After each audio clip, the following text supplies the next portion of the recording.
Okay. Welcome to the October 7th, 2024 meeting of the Yarmouth Board of Health. It's nice to see that we're all present for this meeting, which is great. Just one piece of information that this is a hybrid meeting, so there are people at home Zooming in. There are instructions on the website for people to call in or to certainly Zoom in. As for attendance, it's usually the first thing we do. Charlie, are you present? I guess that's a yes. Larry? Yes. Okay, I'm here. I'm Hillard. Yes. Present. Okay, we're good. Public comment. It's the first item as usual. If you have anyone here who'd like to speak, ask questions, or anyone calling in? I'm not sure if Christina, do we have someone in? I'm not sure if that's public comment or not. Christina?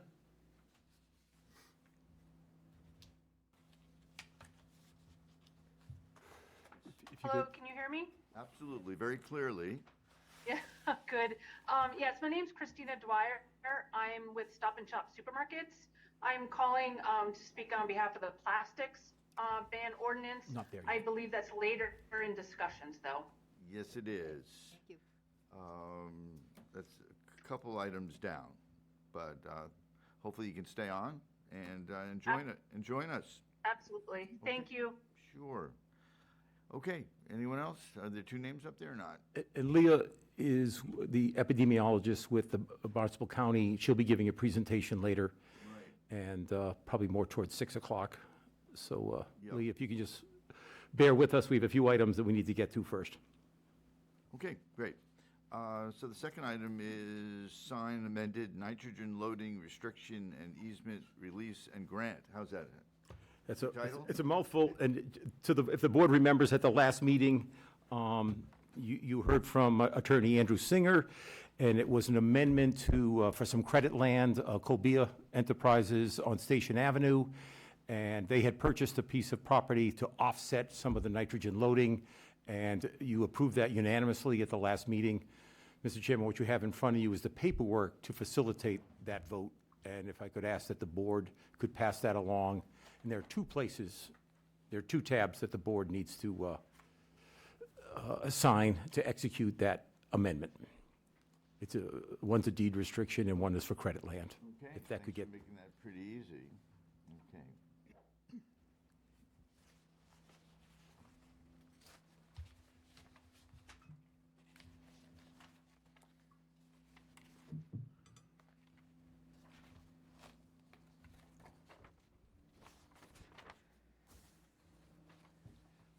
Blue tabs, you got two. Okay. Let's assume people can do two things at the same time. I don't know, but we'll give it a shot. Okay. Let's go to number 3 here. It's a deed restriction, and that's at 17 Church Street.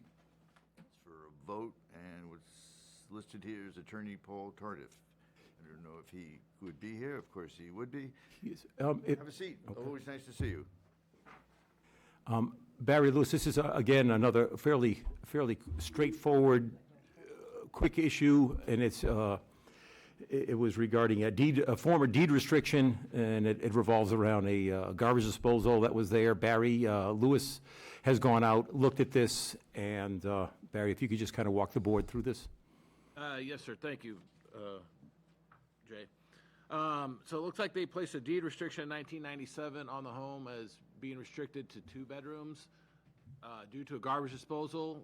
They have removed the garbage disposal. I did go out and witness that. There was a Title V inspection recently done, which failed, and I went out to do a percolation test with Ecotech Environmental Septic on last Thursday, and they are putting in a whole new, brand new system into the property, full 3-bedroom system. So they're just asking if they could get the restriction waived or unrestricted. So it has to come in front of us since we voted on it originally. So is it to make it a 3-bedroom restriction? That's correct. It's limited to 3? Yes. Okay. That is correct. Once the disposal was removed, the capacity is there for a 3-bedroom. If the board were to approve, There is a waiver, Attorney Tardif has prepared a waiver for the deed restriction, and that would then move through, that I would sign and then submit that for execution. Sounds pretty simple. You're on. I have nothing to add, actually. Well, you had to get dressed up for this, you know? I mean, it's the Board of Health. Always get dressed up for you, so, Okay. no, we're all set. I mean, that is in a nutshell, is that the garbage grinder really was the issue. It's gonna be removed, it's gone. It's completely gone now. 100% gone. And just going to three bedrooms on that property, so. Questions, thoughts about it? It's kind of an unusual place. It's kind of neat. Yeah, Yeah, really neat. yeah. Eric, Mary? No, Larry, Charlie, nothing. Okay. Any question? Problem with it? No? Yeah? Go for it. Thank you. After all that work, So, we need to vote on this. Please. Come on, someone go for it for a motion. Anyone? Grant the change to the deed restriction. Move that we remove the two-bedroom deed restriction at 17 Church Street, and replace it with a three-bedroom deed restriction for Title V at 17 Church Street. Clear as usual. Thank you. Is there a second to the motion? Second. Eric, okay. Any further discussion? See there's none. All in favor, raise your hand, say aye. Aye. Thank you very much. And the only question I had, what happened with BC last game? Did you see it, the football? Yeah, it's the, What happened? They opened up really well. yeah, it's the travel. It's Okay. it's something. We'll just say that, all right? It's gonna be all right. Okay, so you may present it to us next week then, okay? Well, that's Fine. a great coach. Yes, If we can oh, just hey. hang on to him, Yes. we'll be all set. That should bring in some quarterbacks. Another one, right? Yeah, Thank you very much. take care. I'll get this. Apologize to the board, that wasn't Thanks on so the much. agenda, but Appreciate it. anyway. Okay, number 4 here is a plastic reduction bylaw discussion. Just to bring everyone up to date a little bit, last month, Health Department, Jay was contacted by Mary Vilbon, who's the present CEO of the chamber here, to discuss one of our bylaws, and that's the plastic reduction one. And so we met, as well as one of the executives from the Davenport Realty Trust. And what the request was for us to not enforce the bylaw. And this goes back to April 2023, so I'm sure most people zooming in don't recall exactly what that is. Anyone on the board would want to read the bylaw that passed, or just summarize it so people at home know what we're talking about? I'd be happy to. I'd be happy to do that, Mr. Chairman. I'm going to ask the board to do that, if that's okay. Eric, that would be the second page, because there are some edits made, I'm sure you remember, at the meeting. So yes, start with the purpose and intent, would that be, or, okay. So bear with it, I mean, it's a bit lengthy, but I think it would Sure. be helpful, because I don't think everyone's going to know much about this. So maybe start here with this bylaw. Yeah, chapter, the plastic reduction. So Okay. it was Article 34 at the town meeting that was presented and then voted on, so. Sure. So this bylaw is enacted pursuant to the general police power in order to protect the health, safety, and welfare of the inhabitants of the town. This bylaw shall take effect on January 1st, 2025. The purpose and intent: plastic food containers and single-use utensils form a significant portion of the solid waste stream going into landfills. Local landfills are running out of room. Our future solid waste may have to be transported hundreds of miles to a landfill at considerable cost. Plastic food containers are not recyclable, nor are they biodegradable. Once buried in our landfills, they will persist for centuries. If incinerated, the toxins in plastic are linked to cancer and threaten our air quality. Appropriate alternative and sustainable products are readily available from the vendors used by local food establishments. Cooperative bulk buying arrangements are possible. Thus, elimination of plastic food containers and utensils is in the best interest of the health and welfare of town inhabitants. And under the definitions, a disposable food service container means single-use disposable products for serving or transporting prepared, ready-to-consume food. This includes plates, bowls, trays, hinged or lidded containers, and food utensils.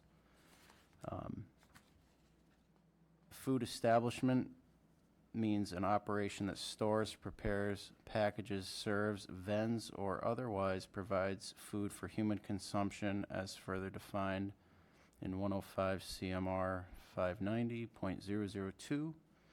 Any establishment requiring a permit to operate in accordance with the state food code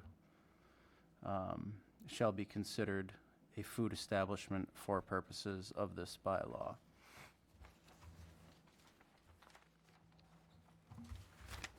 They're defining plastic, should I continue?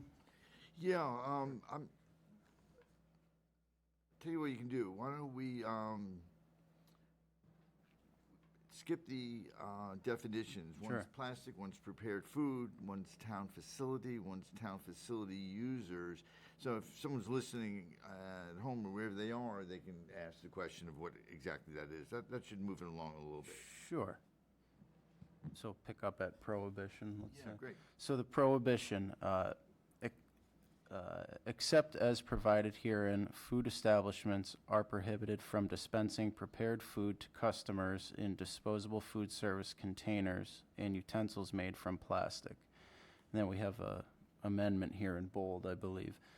Public and private schools, educational institutions, summer camps, child care facilities, and other child care programs approved to participate in the USDA child nutrition programs are exempt.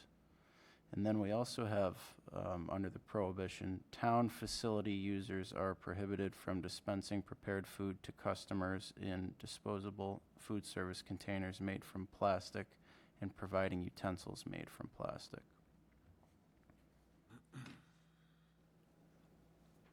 Okay, so why don't you keep going? Why don't Sure. you just finish it up? So, administration and enforcement, this bylaw is enforced by the town administrator or any committee appointed by them.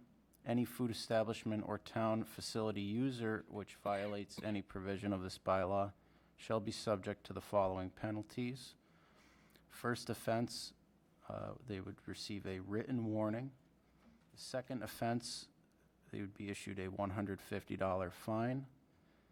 Then third offense and subsequent offenses, they would be issued a $300 fine. Any such fines collected shall be payable to the town of Yarmouth. Each day the violation continues constitutes a separate violation. After detection of an initial violation, the designated inspection authority will be required to verify subsequent compliance until compliance with this bylaw is established. All businesses will be routinely inspected until the town administrator deems the inspection to be no longer required. Keep going, just to finish it up. Sure, so the Board of Selectmen recommends 1 in favor, 4 against, and the Finance Committee recommended 3 in favor and 2 against. Just go down to Okay. this line here. Sure. Action. So, action on the standing count, there was a vote held, 199 in favor, 67 opposed, and the moderator declared the motion carried at 10:19 p.m. Okay. The reason this is involving us, well, we, as a board or committee, we have not been notified by the town administrator that we would be the one enforcing this bylaw. It mean, we would expect, it would be us in that we're inspecting restaurants. So, but we haven't heard that, but I would assume that would take place. So let's get some information. Just introduce yourself for the record, and thanks for coming in. Sure. For those of you who don't know me, my name is Mary Vilbon. I'm the president of the Yarmouth Chamber of Commerce. I appreciate that your willingness to hear from us tonight.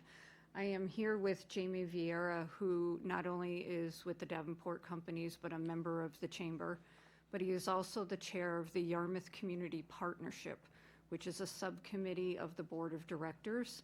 So they meet monthly and they discuss things that affect positively and negatively things to our business community. So I'm going to hand the floor over to Jamie as the chairman of the Yarmouth Community Partnership. Thank you. Good evening, members of the board. Jamie Vieira. As you just heard, back in 2023 at the town meeting, this petitioned article passed as read by Mr. Weston there.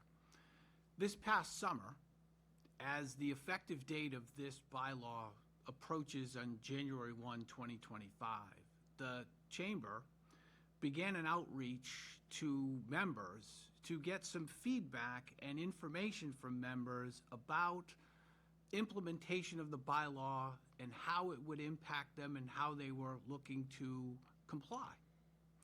And we found a couple of things of note. One, there were businesses that had already voluntarily begun to make what we'll call sustainable practices, the reduction of plastics for food service containers and other aspects of their business operations in the course of just doing what is the right thing, which is the reduction of the use of plastics. But even those businesses were uncertain as to what was going to be allowed and what would be prohibited under the terms of the bylaw as it's drafted. So there was some measure of confusion as to whether what they were doing now was even enough to comply with that bylaw. And then secondly, we found businesses that had done considerable looking into of alternatives from the prohibited items. And they found some problematic issues in terms of significant increased cost as relates to alternative products, as well as some unworkable and unfeasible alternatives for some of the products that they dispense. So some examples. A local bagel shop operator has been struggling with the idea of, while reducing plastics across the board in some aspects of the business, certain items that they dispense in these small plastic containers, there was no alternative plastic, non-plastic container that could be utilized that didn't cost a lot of money and cause the product to spoil within a day or two, where in the plastic it could last a week to 10 days. There was just fear that that was going to have ramifications on the impression people had of the business, that they bought something and it didn't last very long. That was one small business owner. Take that all the way up to Stop and Shop, that we've learned through their representatives that they have been on a systematic approach to reducing plastics throughout their stores. But looking at this bylaw, they found that there would be significant impacts in the produce, bakery, and deli departments if they were not allowed to utilize some plastics. And it's not just using plastics for the sake of using the plastic, but there's some marketing and merchandising benefits to it. That is, somebody may not buy something if they can't see what it looks like. But importantly, some of the items that they dispense in plastic, it helps keep bacteria down, and it helps the product last longer. And if confronted with having to comply with the bylaw, they will tell you there will be some items they will discontinue selling to the public because they have found no other alternative packaging arrangement, which would be a shame, because not only does that impact a business, but it impacts all of us as consumers who want to buy products at the grocery store. So, faced with these information, we contemplated what could be done. And ironically, as we were contemplating this, the petitioner the young woman who was there at town meeting that night that presented that article approached the chamber and came to us and said, there was a belief that this should be revisited. That is, there should be a different type of bylaw put in effect other than the one that had been advocated and advanced back in 2023. And that is the existing, what I'll call all or nothing, plastic ban should be replaced with a regulation that continues the important objective of reducing plastics. Nobody's advocating for plastics. But while we look to reduce the plastics, there should be an allowance in particular circumstances to the continued use of certain items based on a demonstrated need or undue hardship, and that would be following some type of demonstration of due diligence. That is, look, I've exhausted every effort, and here's why I can't do it, and here's what the impact would be. And that currently doesn't exist in this bylaw. There is no mechanism in this bylaw for this board or a citizen who operates a business to come to this board or go to the town administrator and ask for some type of dispensation from it. That mechanism doesn't exist.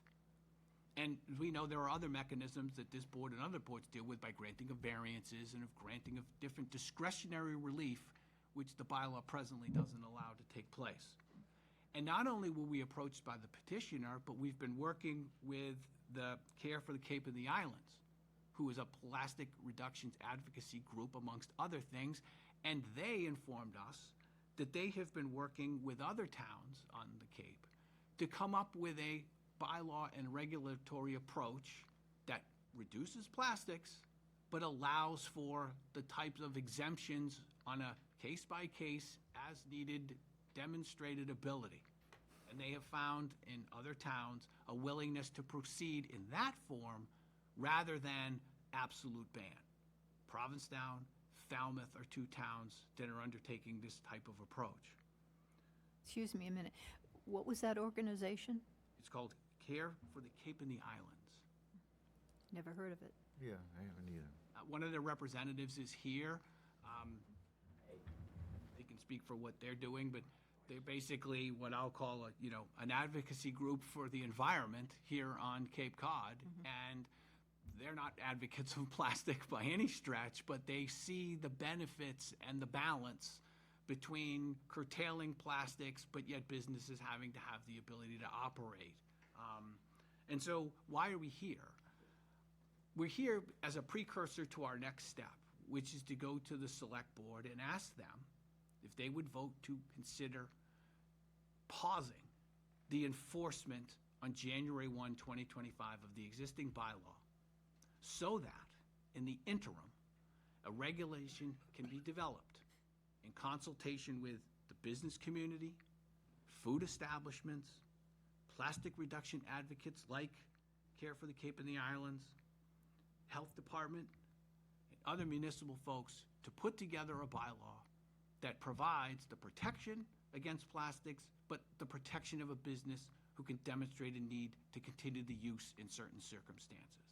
And so what we're asking tonight is not an opinion about the bylaw, but merely your ability to say, yes, you're in favor of that process, to see it play out.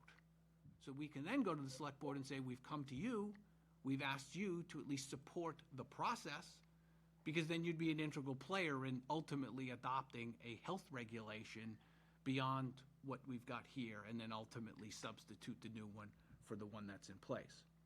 So I'll stop at that point and ask any questions that anyone wants. But again, I want to be clear. We're not plastic advocates, and we're not asking anybody to roll it back.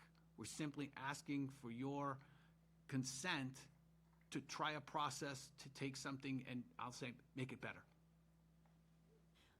I have a couple of questions. Sure. How many members are in the Chamber of Commerce? 385. And how many of them are involved with food service? I would say probably over 90. And of those 90 that you surveyed, how many of them had done anything at all toward looking at this bylaw and trying to? So if I can say, we didn't do a survey per se, it was just talking to establishments that are engaged with the chamber. So I would say that we could say 25% of them, we have a good understanding of the challenge before them with this bylaw and the impact it will have on them. And the others, did they know about it, or did they not do any, just didn't do anything about it, or? Some are aware, and I believe some have an understanding of it, but they're not sure of the full extent of it.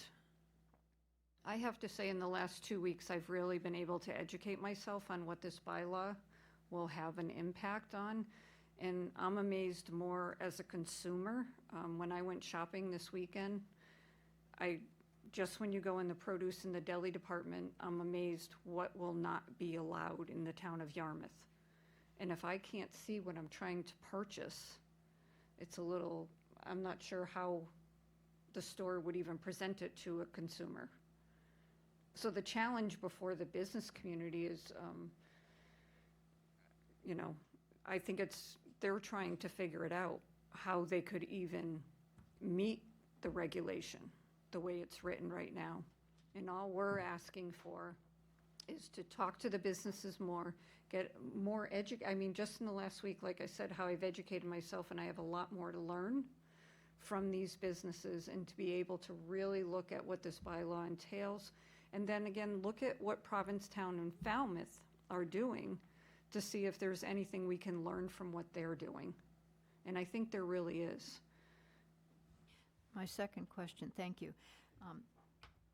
What kind of timeline do you propose this would take? I think it would take a few months, a couple of public sessions. I mean, we would do some of the work behind the scenes, but then I think a few Board of Health meetings where you could get public input, like any bylaw that you want to put together. There's an initial review, publication, take public comment, make amendments, take feedback. So I'm envisioning at least 2 public meetings, but we'll get started as soon as we get the blessing, as it were, from the Select Board to move forward with this approach.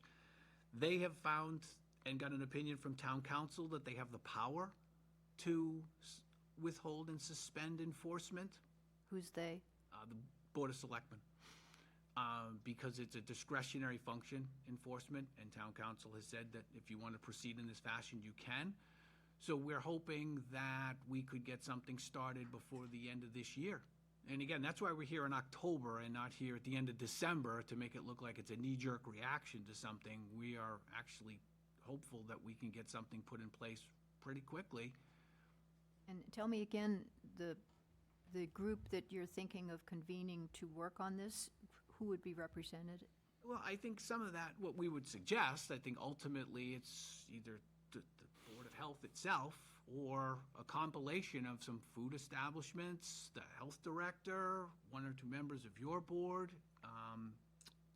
interested parties like folks from Care for the Cape and the Islands, to put a collaborative effort together, which apparently is what's happened in other towns that we've talked about, Falmouth and Provincetown. They've convened groups, they've put things together, and they've got workable product for the board to then consider for adoption. So you're getting input from all sources, which really didn't happen, as I understand it, when Article 34 passed in April of '23. So we have a policy from Falmouth. There's a draft policy. It's not in place yet. No, It's I still under understand, consideration, but yes, it's. You're saying that that was a result of the process that you are proposing. That's correct. They created, I'll forget the name of it, the Board of Selectmen created a committee. They put members on that committee, and that committee has worked through a draft of what you have before you, and that's the type of process that we would like to propose the Select Board adopt. And that's why we're here, just letting you know in advance what we're going to ask them, then when we can get on their agenda. So you're going to go to the Select Board and ask them to consider not enforcing the bylaw that was passed at town meeting by a majority of the people who were there, and instead appoint a committee to take a look at the intent of the bylaw and how the business community in Yarmouth can reasonably comply with the reduction in plastic. I'm not questioning the intent. The intent of the bylaw is clear, to reduce plastic. That's what I said. Yeah, Yeah. what I'm looking to do is, what I'm not looking to do, what the chamber is looking to do is come up with a regulation that has, as I've said before, some other mechanisms in it to permit exemptions when warranted, which don't currently exist now, so that we can meet the goals of reducing plastic, but have a fair balance for businesses and consumers who, there are some things that it may not be possible to serve or dispense in an item other than something in plastic. And that's all. It's an option and an availability to work in a balance. So did Falmouth's draft policy come about as a result of a town meeting warrant article that was passed? Or how did that bubble up? I don't know how that came about. I did talk to them. This is still under consideration and review in Falmouth. This is a draft that they're still considering. It's a working document. And so who's going to give final approval of that? It would, my guess will be the Board of Health will probably put this together. This will be a Board of Health. I spoke to the Board of Health office. They said it's still being reviewed. So there is no implementation date. It's still in a draft form. Nothing has been implemented. So do you know how it came about? I believe there was a town meeting article that powered the the select board to create the committee that I talked about to move forward. And this is what the committee has put together in the first instance, which would then be adopted as a health regulation, which you have the same power to do. Right. And so you did say that the select board can choose not to enforce this bylaw. So this question was brought to town council, and town council enforcement is discretionary. So that it could be held in abeyance, or and actually, quite frankly, in building and health, there's a number of different things you can hold, it's discretionary to enforce, and this is one of them, so that it doesn't have to trigger, January 1st doesn't have to trigger immediate enforcement. There is an avenue and a process that this could be revisited, and as Jamie said, to make it achievable. And some of this is on our end as well, making sure, the whole goal here, everyone in the conversation, is to reduce plastic, but it has to be achievable as well, and that's what we're trying. That's the hope. And Falmouth and Provincetown, they're struggling with this as well, but making sure there is something that works in the business end, but and the final goal is to making sure the environment is protected with the reduction in plastic. Well, ultimately, the town meeting bylaw would be replaced by a health department policy. And I talked to the town administrator on this, is that if this move forward, he's aware that they're meeting tonight. If it moves forward with your vote to the selectmen, with your blessing to go forward to the selectmen, there would probably be a repeal of that bylaw and replace it with whatever can be done. So that this doesn't still sit as a bylaw, there would be something to replace it. So the select board can repeal anything that town meeting votes on? I don't know but Bob Rittenhour said that, in fact, we wouldn't have this still on the books. You wouldn't have to what? We wouldn't have this bylaw still on the books as it is written, because then you're going to have two competing bylaws in place. I do want to make you aware that Stop and Shop is also, that may be a voice, as long as you're aware. Okay, I'll stop asking Yeah, would you questions. say, I mean, that surprises me, only that these are elected officials, the town votes for something, that these 5 people, the select board can just say no to the town, even though you want it, we don't want it. Sounds like that's Yeah. what you're describing. Yeah, I think it's a replacement. It obviously would have to be, but it would be potentially what Falmouth and what Provincetown is struggling with as well, but it would be a replacement of that. But what he had said to me, that wouldn't stay that bylaw wouldn't stay on the books, so they have a competing bylaw. For sure, struggling to understand. I mean, it's a major change for businesses. I mean, an enormous one. I'm just talking about logistically of that's how government works, to say no to the people of the town. And given the select board's recommendation, 1 in favor, 4 against, what's to say that it won't go to the select board and they'll say, well, fine, let's just not do it at all? Why even bother with coming up with something to replace this. I don't want to presuppose their vote in any way. Hope, Theoretically, it could happen. it could, the hope for ourselves, because then there's the operational piece, right? The health inspector has to go out to make sure this is being done, is to come together to something that is achievable, and as Jamie had mentioned, and Mary have said, to reduce plastic, and in alignment with the business community, protecting the consumer, it is enforceable, and get to a policy that we can enforce, and it achieves the goal. That's really to put a process. Then nothing has been written yet for Yarmouth. Nothing has been. It's just to say, is there a chance we could have a process to look at this? Might we want to take a look at this? Because as it is written, it will be extremely difficult. It is a bylaw. On January 1st, it goes, although we have the discretion of enforcement. That's the opinion of council. But to say, is there something that is more achievable and in compliance and achieves the goal? So who's going to present this proposal to the select board? It's our intention to get on an agenda of the select board and present exactly what I've just presented to you, with the ask of them to suspend enforcement while we work, and suspend it to a date certain. Don't leave it open-ended. But give us enough ample time to work out the process of a new regulation, as I've talked about. That will be the request to the select board. And again, if that process of putting something together fails and the clock strikes midnight, then the bylaw goes into effect by way of enforcement. We're not asking for this to be open-ended forever. Like I said, I don't think it's gonna take very long. You think there would be a way to do this in a step-by-step way rather than a across-the-board approach? Being that it's such a drastic change in what's being done now? Well, some of that, Larry, that's a very good question. Incrementally, could this be done? Is there room for, as Jamie and Mary said, variances? If there are obstacles and difficulty, and they're not just financial, quite frankly, some of them are public health and consumer safety issues. If that can be presented in, as it's written now, there is no room for variances. It's all or nothing right now. And that's difficult. And who originally designed this bylaw? Who put it together? It was a petitioned article. I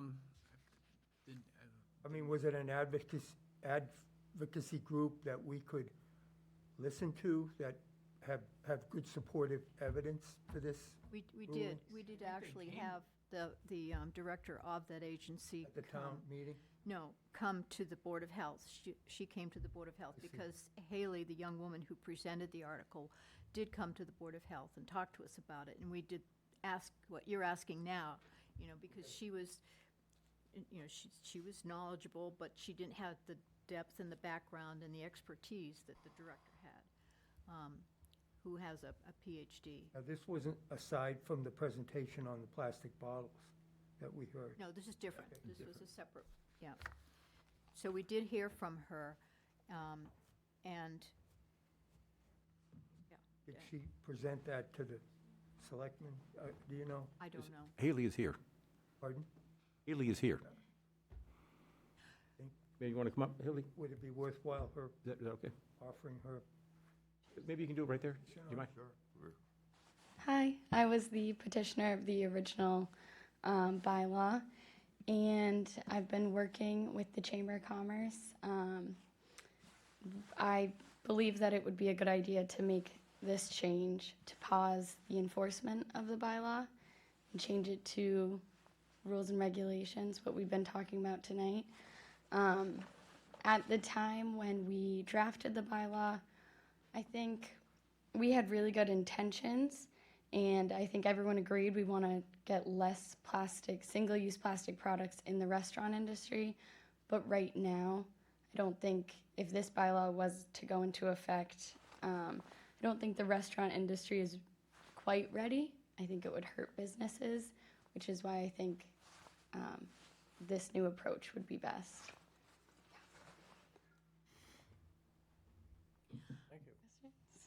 I would love to see that, the director of the agency to be able to give that presentation to the select board, because I think it is very compelling, very persuasive. But I can't make that decision. I can Yeah, make a recommendation. sorry. I was in the group when we petitioned this article and through that whole process, but I'm no longer in the group Sustainable Practices, and I don't think that they're currently, the plan was to try to get this bylaw to pass in every single town. It's a big goal, but I don't think that they're currently doing anything with the bylaw anymore. So I don't know, but I'm happy to reach out to her and see. Yeah. Thank you, Haley.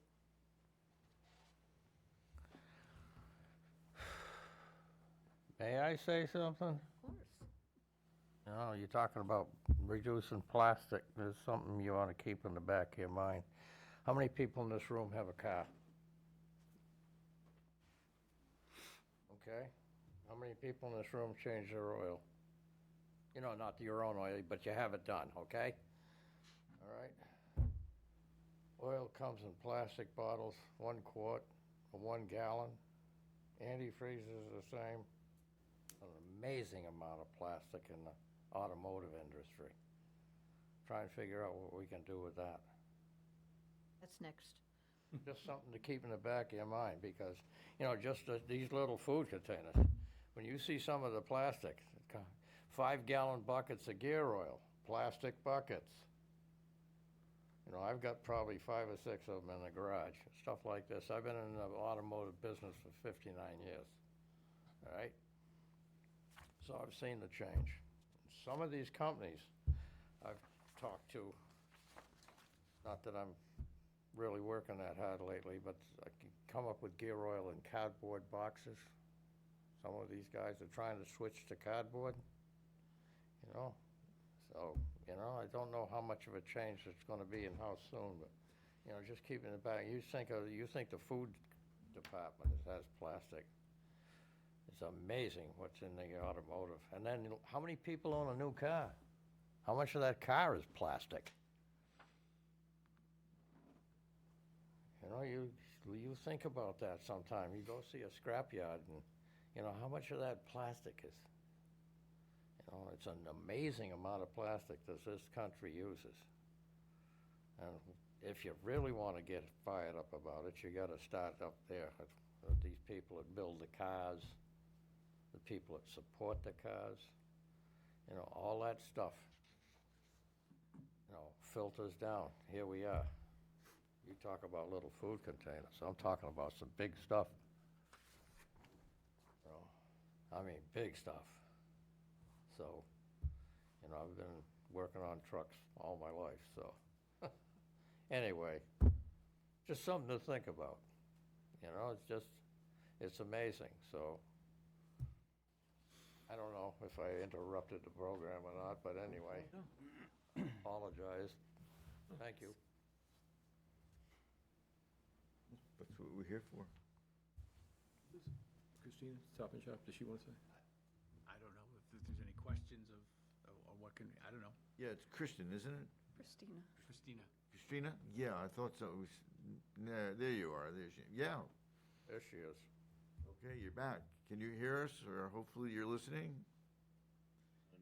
She's muted. Yeah, it looks that way. Christina,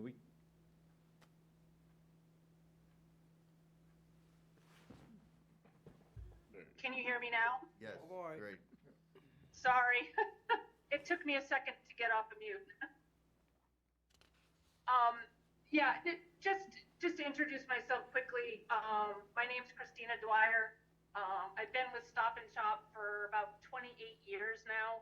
I actually started my profession with them in the environmental compliance arena. So I grew up with a lot of this. I helped pilot organics recycling at our first store in Mashpee, Massachusetts. So I can tell you that Stop and Shop, as part of our sustainability platform, is definitely going for recycling, right? We want to reduce plastics, we want to reduce food waste, all of these things. But when we did take a look at this bylaw, as it bans plastics 1 through 7, we did see that there would be a tremendous impact to our business, and not just to our business, but to our customers. And some of this was already brought up, but just for an example, in our prepared foods department in Delhi, if we had to be compliant as of January 1st, we would probably have to not sell 25% of our packaged goods in prepared foods because we don't have alternative containers. We can't get them. Additionally, obviously, some of the packaging that we carry, whether it's, cut fruit, think of all the cut fruit options we offer, platters, deli platters. A lot of the reasons we have the packaging the way it is for the quality of the food, which you heard about at the bagel shop, as well as food safety. So there are some safety reasons. And then the integrity of the product. Some products you can't put into, say, a cardboard container. It won't work for that particular product. So we are for just a pause, right? Obviously, we want to reduce plastics, I think, like everyone else does. And I've offered my time to help be a part of that committee from the business standpoint. If we do pause and create a committee to help support that, because again, we have lofty sustainability goals, and this is part of it. We also work a lot with our suppliers. We go back to the suppliers and say, hey, how can you give this to us in a better package, whether it's no plastic at all, or say it's increased percent recyclable plastic. So we're always trying to look for different and better ways to support the environment. But again, I think this is going to impact a lot of businesses, and I think, quite honestly, is going to impact the smaller businesses probably even more than, say, someone like us, a larger business that we have stores in multiple towns. So, thank you. Oh, thanks for, thanks Thank for, you. yeah, thank you.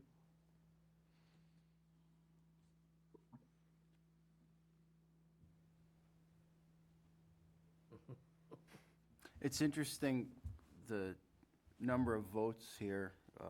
There's fewer votes here than there are numbers of folks in the Chamber of Commerce. I just thought that was interesting, You so. need to go to town meeting.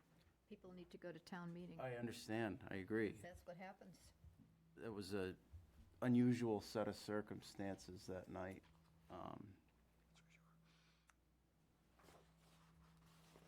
I think part of, I don't want to speak for everybody here, but part of my concern, I guess, as a board member is with regard to precedent, right? I think that's been a discussion here, choosing what to enforce and not enforce. So this wasn't our petition. It was voted on by people in the town. I certainly understand the need for some plastic food containers. I bought lettuce this week. Lettuce will not stay fresh in a cardboard container. It needs to build up humidity around the leaves of lettuce in order to keep them fresh. There's probably not a viable alternative that exists. I think an approach that requires a board to look at variances is problematic, to say the least, and not conducive to running a business at all. In other words, if we pick and choose what items are acceptable and what items are not, I just think that can be very confusing. I mean, think about the sale of flavored tobacco and all the issues we've had with non-compliance because of the ever-changing market and the product offerings. So I think it seems to me like a targeted approach that maybe increases incrementally may be more feasible than a straight ban. But I think my concern was just with regard to precedent, picking and choosing what we feel is what we feel we want to enforce. That was my concern, is what precedent would that set. That sounds on target. The Falmouth draft is very to me, it reads very comprehensive. It's also very complicated. Yeah, very, Variances are, very. Doesn't seem easy to follow for, No. for a. It also leaves, as Eric alluded to, the open option for variances, and that's, I think, could get pretty complicated. Right, right. So I felt like that's a long way from being completed. Yeah. Certainly, listing variances is, generally, that's not what our regulations have. I mean, there are a lot of variances. If you're starting off with that, my opinion is that won't work, the way that's written. Just a long list of variances, and why wouldn't the business all apply for variances? The health department certainly doesn't have the time to deal with that. So the point is about how that was written in Falmouth. It seems to make more sense to write something that really, that would reduce the number of requests for variances. At least that's what happens for this board of what we see. It's an unusual thing, but people do come forward and need a variance, whether it's, it could be a swimming pool, it could be a septic system, but generally, things are written, people follow them. They don't need variances. And that adds the complexity of what was written there in that draft. Mr. Chairman, to be clear, we're not asking this board tonight to weigh in on that bylaw. That's their draft. We just put it as an example of a community looking to do something that has some alternatives in it, whereas what we've got now in Yarmouth doesn't. It's a work in progress, so no one's advocating for the wholesale adoption carbon copy of what you have there. It's a pretty good start, gives you an opportunity to find what might work, find out what might not work. And that's what this group that would help put it together would endeavor to accomplish. But we can't do that without the select board's blessing, as it were, and we thought it was appropriate to come here first and let you know what we were thinking of, and see if we could get your support for this process as well, so we can put this together in a way that benefits the environment and the community. And if that all happens, I mean, is the health department, the Board of Health, prepared to shepherd this process? Create a group and Sure. Well, I would, on this? I certainly, thank you for the question. I think I would talk to the town administrator, making sure that we're going to ride points on this. We would, I certainly would hope I would be able to participate from the enforcement piece of that, but also, I think we would be an active participant. My guess is logically, we would be the enforcement agency, the arm that would, although it's to the town administrator, but he would ask that, he would require that the health department be the enforcement arm of this. And to your question, as far as how we would put the policy together, sure, I think we would be play a critical role, keeping the board involved. Maybe, Jamie said, several presentations here, getting best thinking from other municipalities, from the business community. Perhaps some consumers might weigh in. A thoughtful process, deliberative process that, nothing against it, but we didn't weigh in at all on this bylaw, this petition. We had no input whatsoever. It would be problematic on our side to enforce. I think we still can achieve the goal without compromising the intent. That would be my hope. To your question, I'd gladly participate. Certainly, this is not going to take a couple of months. We know from experience of changes with tobacco, which restrictions, age, or flavored, we spent months just on that, in wanting to listen to the businesses, the community, something as narrow as that. So I can tell you this would, and that was just us, that was just the Board of Health and the public and the store owners. So just to be aware that this is going to take a long time to put it together. It's essential, it's important. I'm just to let you know that.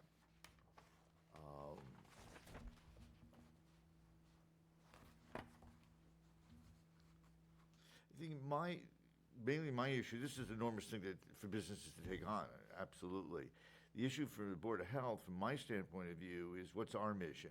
And that is protect and to improve the health of the residents and people visiting here, and the environment. So it's more of a technical thing in that to not enforce a bylaw that's reducing plastic isn't consistent with that. And so that's really more how government works. I mean, we're here, we're volunteering, and that's about all we're doing. You know, it's what we start with. My concern is when I bump into someone, Stop and Shop, and they're asking, well, I voted for this, the town voted for this, who are you to not enforce it? I'm not sure I would have an answer other than saying this wasn't put together particularly well. We didn't, as a board, we didn't. The town happened to vote for it. It was just how this thing was handled. This goes back to, it was either April or May, whenever the town meeting was of 2023. And I would understand if the select board certainly would put a hold on it, you know.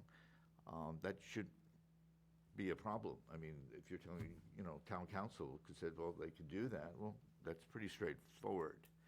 So my issue is not enforcing it really doesn't align with what our mission is. Our mission is to reduce plastic. As simple as this sounds, that's really what it comes down to. Things would have turned out very differently if this board had started this campaign and had written it and had time to educate businesses about it. So we didn't know much about it either. That's all. And I'm mindful of that, seems like predicament, enforcement, health, and all that. Yeah. But we're not asking for you to be the board that stops the enforcement of it. That sits with the select board. All we're asking for is a support of a process to take something and make it better. That's the objective here. And I don't think that runs in conflict with what your board is entrusted to do, because ultimately, we're striving for health and safety of the community and the folks that are in it, which includes the businesses. So I would think that what we're asking would be consistent with that, not a direct assault on it, because we're not asking for that tonight.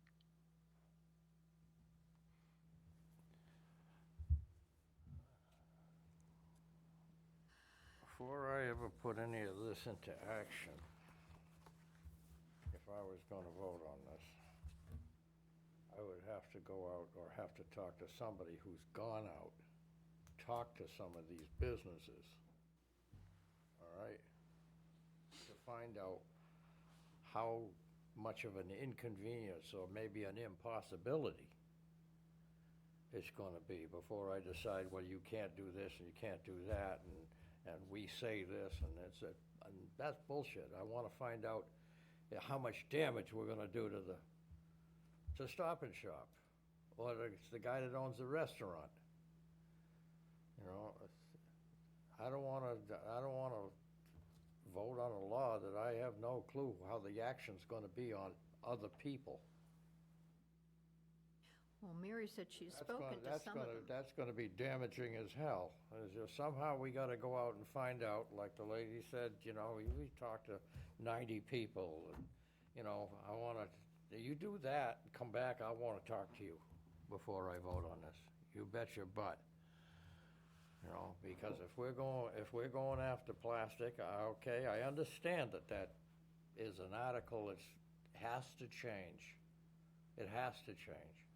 But before I'm going to change it, before I'm going to say this is what's going to happen, I gotta know what the damage is going to be if there's out there when I do it. I don't want to invent a law that all of a sudden turns, he shuts down 5 restaurants and Stop and Shop just because I don't like the way they're doing business. That don't work for me. We're talking about something big here. And once it starts,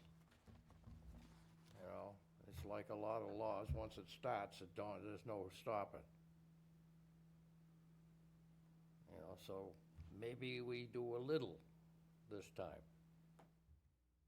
And maybe next year a little bit more. But I don't want to see somebody go out of business or some big reaction because of something I decided that I don't know jack about. I just want to understand the process, again, if you could walk me through it. You're looking for essentially us to voice support of non-enforcement, or as the temporary suspension of enforcement, is that correct? Correct, with the additional request of that support would include working in this collaborative fashion, as I talked about, to come up with a bylaw, as we've talked about, a substitute. So it would be not just a vote of support for suspension, period, and stop, but a vote of support to suspend while an effort is undertaken to come up with a bylaw that has more workable and fair parameters while meeting the objective of reducing plastics. So that's what I'm asking. Right. The current bylaw cannot be rewritten because it's already been voted upon. That's correct. Correct. That's right. But the select board can just do away with it. Right, but, yeah. Or they could choose to pick out one major item to act upon, and said, no, we tell the Board of Health, we'd like you to enforce X, and that's it, or whatever, Well, something that would have some effect, that's- perhaps not be a problem for That's owners. the sort of approach that I was thinking would make more sense, right? And if we all have the same goal of reducing single-use plastic in mind, can it start and be implemented incrementally? A targeted approach. What's the number one single-use plastic container that's most widely used, that has, I realize it's not up to us at this point to come up with this. Right. But if the research is done, a targeted approach seems to me like it would be much more effective. Yeah, this certainly has been done. I mean, let me ask you a question, Jay. I'm not sure you know the answer. I'm going to put you on the spot. For an article to be presented at a town meeting, I mean, does the select board review anything? In other words, of what an article would be. In other words, this has been done at other towns. We're talking about a big country here, or we could talk about it out of this country where this action has been taken. They have regulations that assume some of them must work. They may be much more restrictive than how it's written here. But does anyone screen that? Because the homework was done somewhere else. We've done that. When we've made decisions to look at towns just here in Massachusetts that have done all the homework. Sure, yeah. I'm not familiar with the process for a Yeah, for a sorry, citizen's I petition. didn't mean Haley, what did it take to do the citizen's petition? Well, there isn't any bylaw quite like this in other towns. Not that I've seen when we were drafting this, at least. There's food ordinances to ban single-use plastic for indoor dining out in California that have been really successful. We kind of modeled this a little bit after the bottle ban that we did, the single-use plastic water bottle ban that's in 9 towns throughout Cape Cod. But also, if the select board chose, just going back to what Eric Weston was saying about, like, is there something we could enforce from this? Number 5 plastic is like one of the most common plastic takeout containers. From the research I've done, it's not recyclable. So maybe we could consider keeping that banned. I don't know. But yeah, I can do more research on it. I don't currently know of any bans exactly like this one anywhere else in the country. But the process that you went through to get the article on the warrant. I met with the select board committee and presented it to them. And I got signatures, from town people, but we just kind of did independent research, It was like 2 years ago, 3 years ago now, so. I'm, I don't want an all or nothing decision here. I'm certainly open to the idea of having the chamber present to the select board the idea that the article as written is not realistic at this point in time, entirely realistic. And that,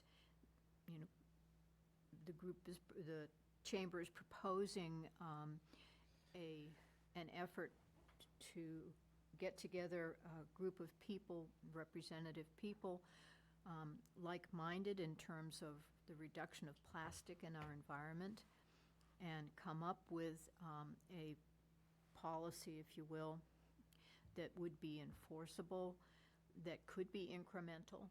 I mean, that's certainly an option. It could be incremental. Yep. It could be incremental, and also it could be in time-wise as well as in terms of product-wise, and not being able to foresee in the future what is going to be developed that might come around that would take the place of some of these things that right now we can't replace. I just, again, it's just going to, I think, like Hillard said, it's going to take time. It's going to be a big undertaking. And I really still am concerned about the communication to the community that the article that they voted on, or bylaw rather, that they voted on is not going to be enforced as voted on. I personally think the people that voted for the bylaw will understand that if the intent is the reduction of plastic, it needs to be realistic and reasonable for the people that are being asked to adhere to it. I mean, I don't think people that care about the environment are unrealistic in terms of what it's going to take and how long it might take, as long as they see the effort being made and the progress and the intent is there. So I would not be averse to recommending to the select board that they entertain the proposal, as long as it is suspending the enforcement of the article only until a replacement, a viable replacement that has community and business involvement agreement can be put into place. Yeah, I agree 100% with you. I just think there needs to be some time limits on this. I mean, you're talking about educating the public. All the businesses need to know about this. And as simple as the tobacco was, it really was a major deal. And so the public probably wasn't educated. The businesses were not. I'm not sure all the experts were tapped into of how to write this, how to write a bylaw like this. There's plenty of knowledge out there. This country's trying to do something about it. So it's an immense undertaking. I agree with what you say, but somehow it needs to be some time limit. This could take 5 years. Well, it can. Something's got to be done long before that. June 2025. Okay. For enforcement of whatever policy comes up. It's agreeable, and I assume that, I would assume the select board would want to see whatever policy Oh, yeah. is being proposed. No question that they would be an integral Place part of the bylaw. of what we're doing as well. And I agree with you, we need a time limit. It cannot be an open-ended process. Maybe it gets extended if we're working diligently. I'm hoping it doesn't take that long, but I see your point that it could. But I think it's worth the effort to try to get it done for all the reasons we've explained.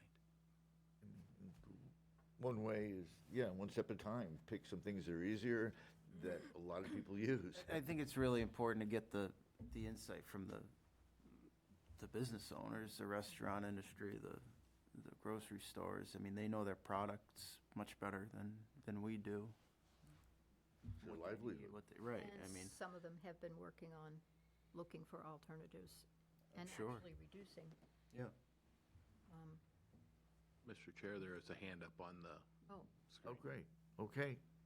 yes, Christina. I'm sorry. We can hear you, I hope, soon. No, she's muted again. Yeah, I think I see red there with, Oh, she got her hand up. there There we you go. go. There we go. There you go. It always takes me longer than I think to unmute myself.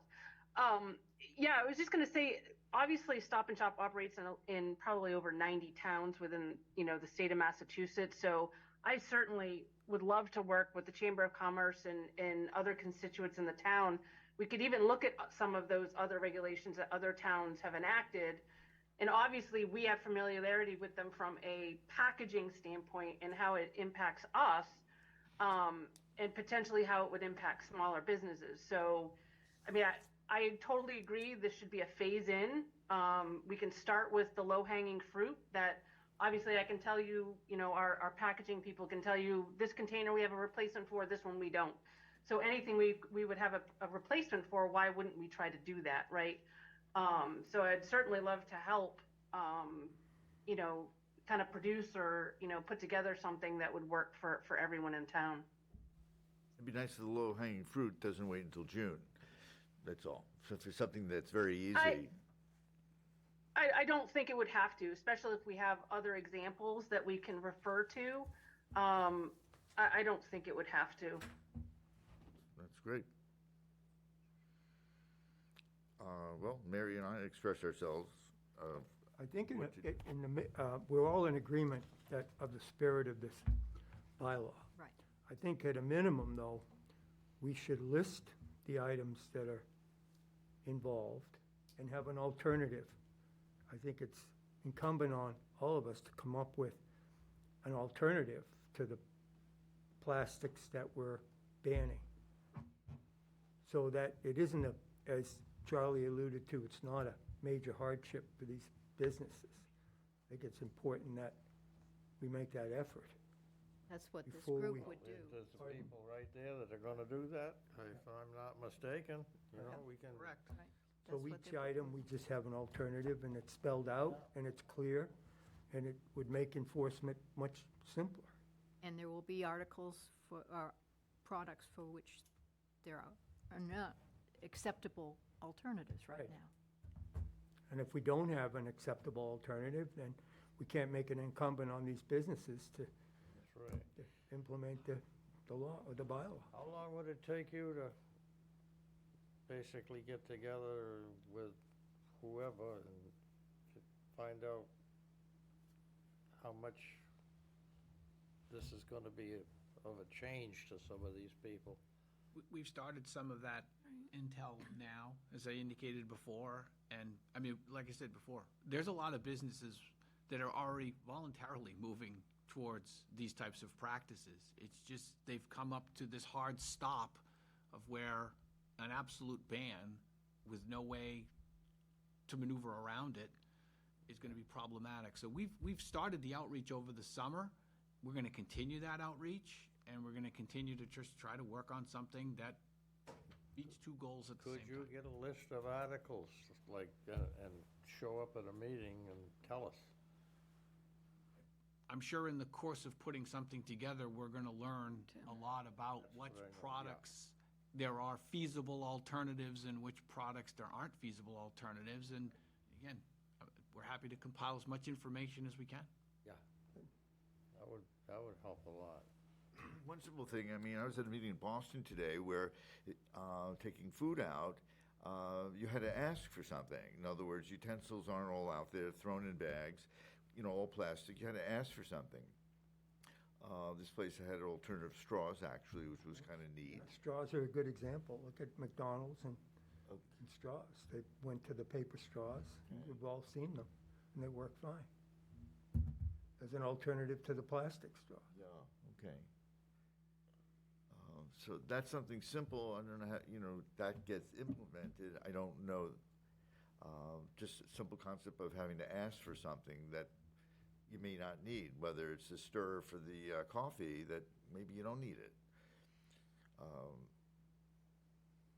I think Stop and Shop came up with a novel idea of charging a nickel or a dime for a bag. Time for bags. Makes us remember our bags that we have in the vehicle. Bring them in, that 10 cents just helps us remind us to do that. It's a simple situation that way. Other countries did that 40 years ago. That's how far behind we are. Exactly, but we need to start, It's true. obviously. Don't bother talking about 40 years ago, because it's 40 years ago. It ain't gonna help. So, have we accomplished something that will help you? I believe so. We will ask to get on the select board's agenda. I think it would be a fair representation to come and say to them that we came to you this evening, we presented this, and I will characterize it, if you agree, that it was received favorably, provided that there is a time limit on any enforcement delay, and there's due diligence in putting something together with a collaborative effort that includes all the folks that I talked about earlier, which includes the health department, et cetera. You know, in the same way you came with some notes, I mean, it'd be nice if the board received something that what you're presenting, you know, what the points you're making, that may be relevant. You'll never be able to read my handwriting. Trust me. I mean, the issue of time limits, for instance, I certainly want to make sure, if by chance, if I'm at a meeting and not listening in or whatever, it would be nice to know what's being presented. I mean, it's going to involve us in a significant way as a board, and more so even for you as the health department. I mean, you don't have a lot of staff. This is an enormous undertaking. Well, most likely. It is. From the health department. The length of the ask, in some respects, is going to be governed by their decision-making process of how long they're comfortable with that. And then I will have a conversation with Jay between now and then as to a realistic timetable to put something together. I still think months is attainable, but that's just me. But we'll work on something that's realistic. My only advice to you, someone's going to lead it, okay? You're going to need someone who's going to, has the time to do that. It's an immense undertaking, and so think about how to get this done. You need someone to lead it. That's all. It's my And that's why we're here. suggestion, that's all. Understood. Just as an aside, when I looked into this issue, I was totally unaware of the biodegradable utensils. And I just Googled it and came up with 6 pages of alternative disposable utensils. Right. Right. So it's very doable. Yeah, there are compostable ones, there's bamboo ones, I mean, there are ones that are being used already. I was unaware of them, but they're. But they could also be very expensive, I mean, and that's a Well, consideration, I we think have to- that. I'm sure some of them are more expensive than others, but I bet you there's an alternative that Oh, would be sure. acceptable to. Anything else? No, thank you for taking the time. Thank you very much for hearing us tonight. We really appreciate it. And hopefully we'll have a better product to present to you in the near future. Thank you. I mean, it's great you come in. I mean, it's a big, big issue. I think there might have been a hand up in the Oh, back. great. You have somebody? Okay, right here. Hi, my name's Adam. I'm with Care for the Cape and Islands, the group that's helping steward Go this to the effort. microphone, please. Thank you. Thank you, sir. Quickest summary, we've been around for 13 years. We preserve and protect our historical, cultural, and environmental treasures of the community. So it's not just an environmental focus. And when it comes to bans, our position on bans is we have no position. We're here to facilitate this conversation and support the various constituents that are impacted by whatever the issue, this issue being single-use plastic, and then take a collaborative approach to finding pragmatic solutions that meet the intent of the citizenship in these regulations while ensuring that they are practical and they can be implemented. So to your question about finding information and data subject matter experts. We've received a 3-year grant. We're on year 1.5 through NOAA and Sea Grant National, and we have been working with WHOI Sea Grant to implement the reduction of single-use plastic in hospitality. So identifying the barriers, identifying alternatives, providing access to resources such as meeting with vendors to say, this is your supplier, or, oh, there is a cost issue. This is a nonprofit that subsidizes. This is a federal grant or a state grant that can help a business make those changes. So to that point, it's not all on the chamber.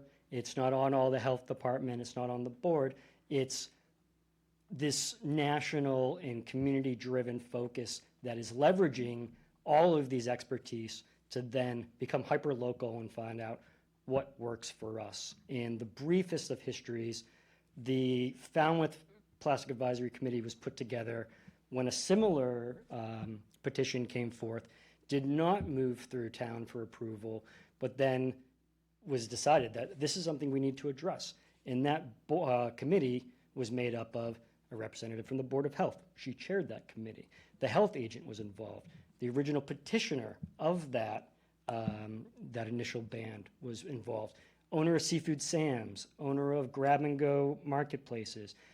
All the constituents that are impacted were involved in that conversation to then say, how can we work together to find something that works? So this isn't on Yarmouth alone. There is a coalition, and this is part of a national coalition program. So we're learning from people who have been doing this for decades and bringing those resources and that expertise to become accessible to the business owner and the community. Because you can't spend time on Google figuring everything out. You can't have every conversation with every business owner. That is CARE's role. That's what I've been doing for the last 1.5 years, reaching out to businesses, conducting surveys, having one-on-ones. We're really fortunate that have just offered Haley a position with our organization so she can take a full-time role in advocating for this with the professional resources behind that. But just wanted to make ourselves known and a little bit more aware of our role. We don't know how to do everything. We simply try to know everyone and then work together to put the people in the room to have positive changes for our community. Thank you. Thank you. Thank you. Good work. Great.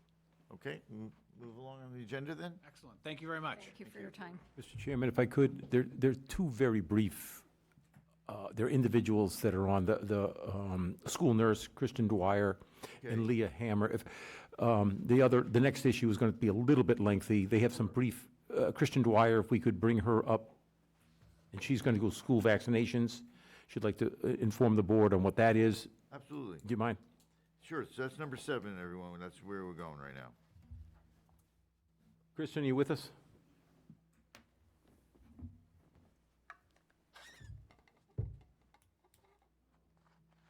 Do they bring up?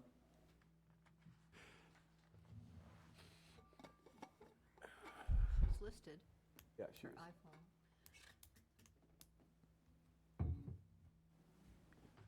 Could we let in Kristen Dwyer into the meeting? Yeah, I'm still on. I was just representing plastics. Kristen, another Kristen. No. Kristen, Oh, okay. yeah. Two Oh, tonight. still she. Hi. There you go. You don't want to talk about vaccines, do you? Okay. No, that's not my area. Thank you Hi. all. I appreciate your time. Thank Sorry, you. thank you. Thanks for sticking with us here. I appreciate it. Kristen, Oh, no problem. So I spoke with Jay earlier. I'm Kristen Dwyer. I'm the Director of Health Services for Dennis Yarmouth Regional School District. And I was asked to just present a little bit about what we do in Dennis Yarmouth for vaccine compliance. So basically, I know last year, Dr. Smith, the superintendent, also gave Jay an update. So currently, the 23-24 school year is the numbers that I have, and those are available on the Department of Public Health website. I'm not going to go over every single percentage for like DTaP, polio, MMR, varicella. Those are all of our vaccines that we are required for entering school. But I can speak to the fact, and obviously this is a new school year, it's 2024, 2025. And our vaccination rates evolve throughout the year as we pick up students who come in and students that unenroll. So that's a constantly changing ebb and flow. Currently, on average, we probably run around anywhere from 91 to 98% of vaccine compliance. That also includes students that are exempt for medical or religious. So we require a letter for religious exemption and medical exemption from the physician. And then students that are either not vaccinated or under-vaccinated, doesn't mean that they don't have, under-vaccinated means they could be missing one of a series. We do work with families and refer them out. So our process in the beginning of the year is when our students enroll, we kind of go through we scrub our list, we go through, we establish who has what vaccines and who doesn't. We are part of MIIS, which is the Massachusetts Immunization Reporting System, which is great. Unfortunately, it doesn't capture any students that have received vaccines outside of Massachusetts. Once we go through that list, then we send out letters to families and give them resources such as Barnstable County Health Department. VNA runs clinics for vaccines, and then just make it dizzy. And then we also try and hook our students and families up with primary care physicians to get them supported that way as well for continuing ongoing vaccines. Our vaccine immunization report, we report on kindergarten, which is our 3 schools, because Ezra Baker, MES, and SAE all have kindergarten. Then we report again in 7th grade, and then we capture again in 12th grade. Even though we report on those, we still go through our entire K through 12 students and try and capture all of their vaccines and what they're missing or what they're under immunized on. And that's an ongoing process even throughout the year. So even though we've called, given a letter, we still continue to follow that up throughout the year. I'm not sure if anyone has any questions. Board members? Thank you. Yeah, I have a couple, I think. I mean, certainly there's a large movement of, I guess, vaccination hesitancy. I mean, that's come about from COVID. So you're up against a lot more, I think, than you used to. What do you do with the student who doesn't have an exemption, is just refusing to get vaccinated, or the parent is refusing, or the caretaker is refusing the student from getting a vaccination? Well, we continue to work with them, educate them on the importance of vaccinations, and continue to refer them to either their primary care physician or Barnstable County Health or VNA. If they have any questions or concerns, they need like a vaccine information sheet, a VIS, which helps support or answer any questions that we may not be able to answer. There is vaccine hesitancy that did come about from the COVID-19 pandemic. It is not COVID-19 vaccine is not a required vaccine. Neither is the flu vaccine. So we just continue to work with our families so that they understand and recognize, and say if we were to have, say, a varicella outbreak, chickenpox, then we would have to, we would have to look at everyone in that classroom, contact trace, and determine who was vaccinated, not vaccinated, and we would have to go from there. So it does benefit everyone. Herd immunity usually reach around 95%, somewhere around there, to kind of prevent something like that happening. Knock on wood, we have not had any or experienced any problems with polio, MMR, or varicella, or any of the vaccines. We continue to work with our families in education, and ultimately, you know, most families do support the vaccine movement, and the majority of our kiddos are vaccinated, percentage-wise.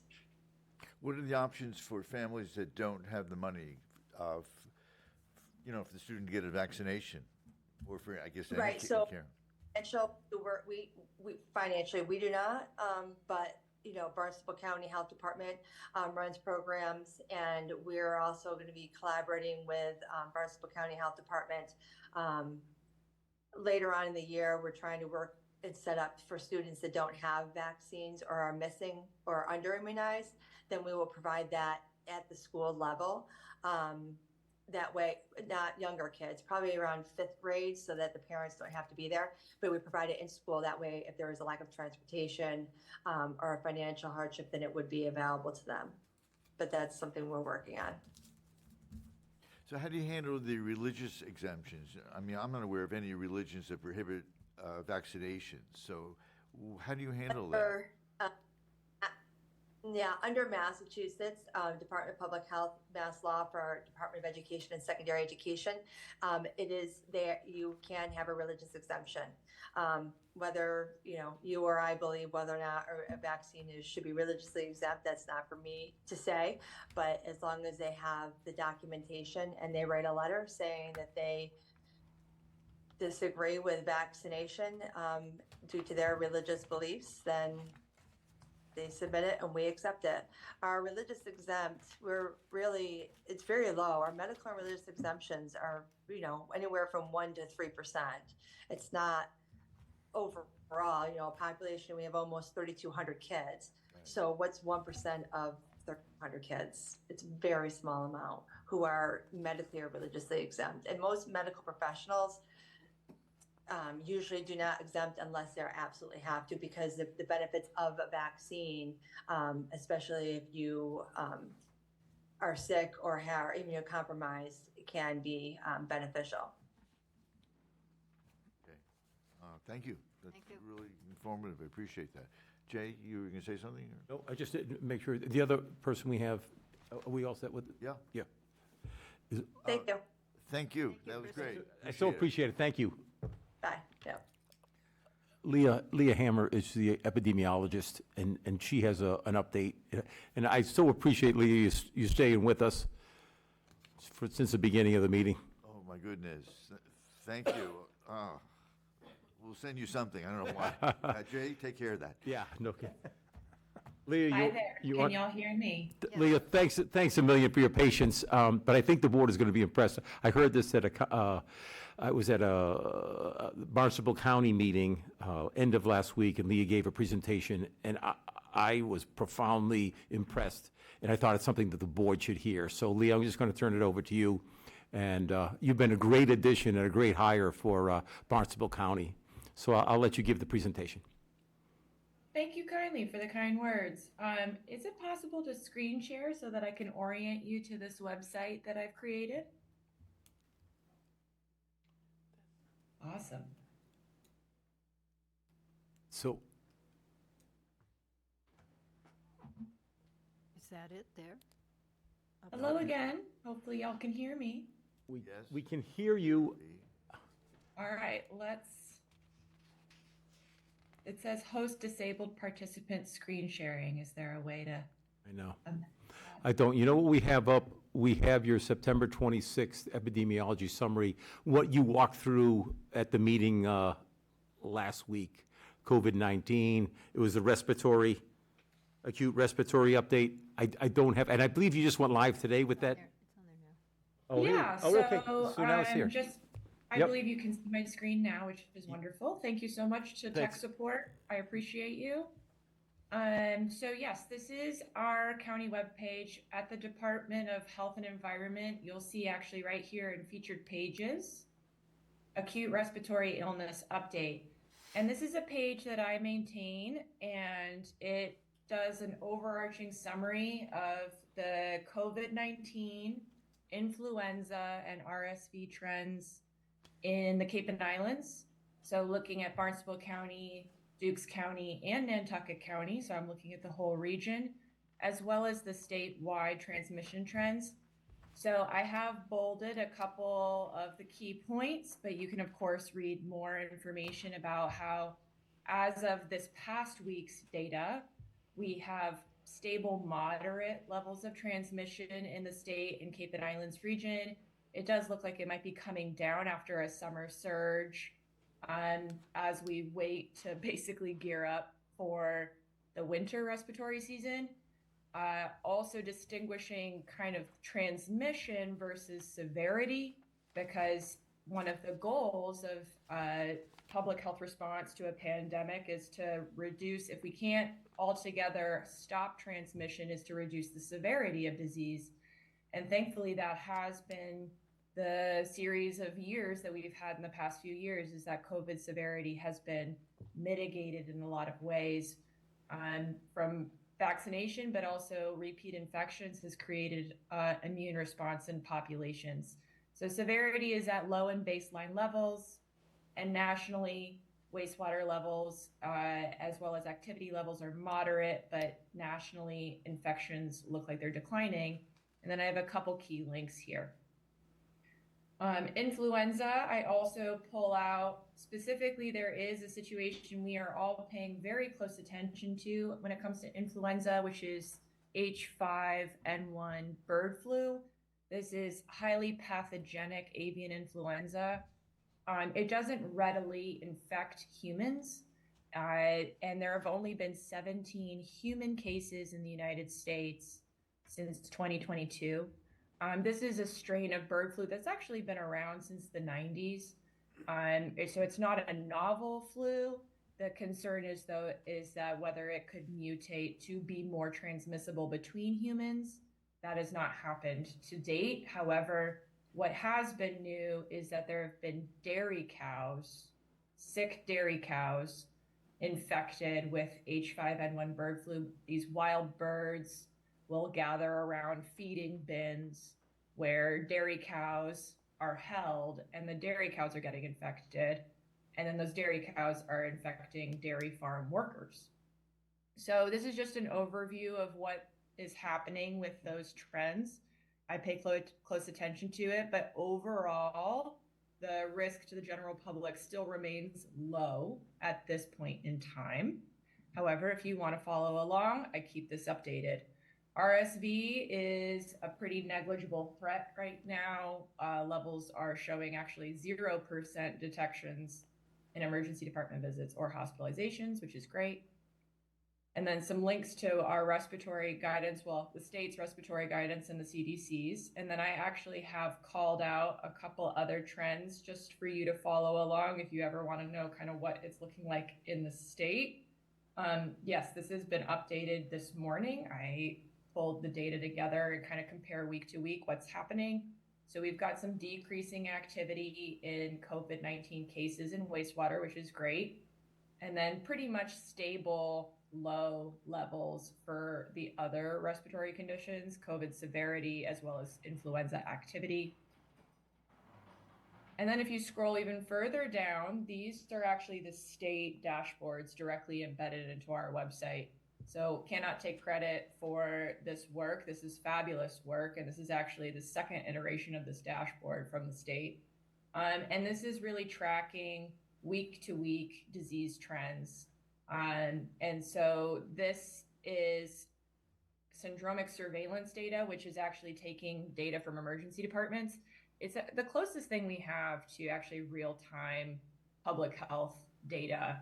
And so emergency department visits, when you go to the emergency department, that data is reported at to the state within 24 to 72 hours, de-identified. And so that information, though, might not be fully complete at the time that it is first sent to the state, so it can backfill, because a lot of healthcare agencies have like a whole separate billing department or coding department where they assign extra tags to each record.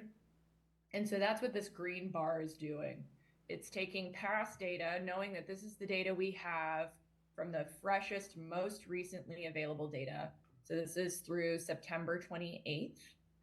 And it is using past data completeness trends to fill in where we think that that is going to lie when we have fully complete data later on. So the green bar is called the nowcast. It's not forecasting into the future. It's actually nowcasting what we think the data will look like when it is fully complete.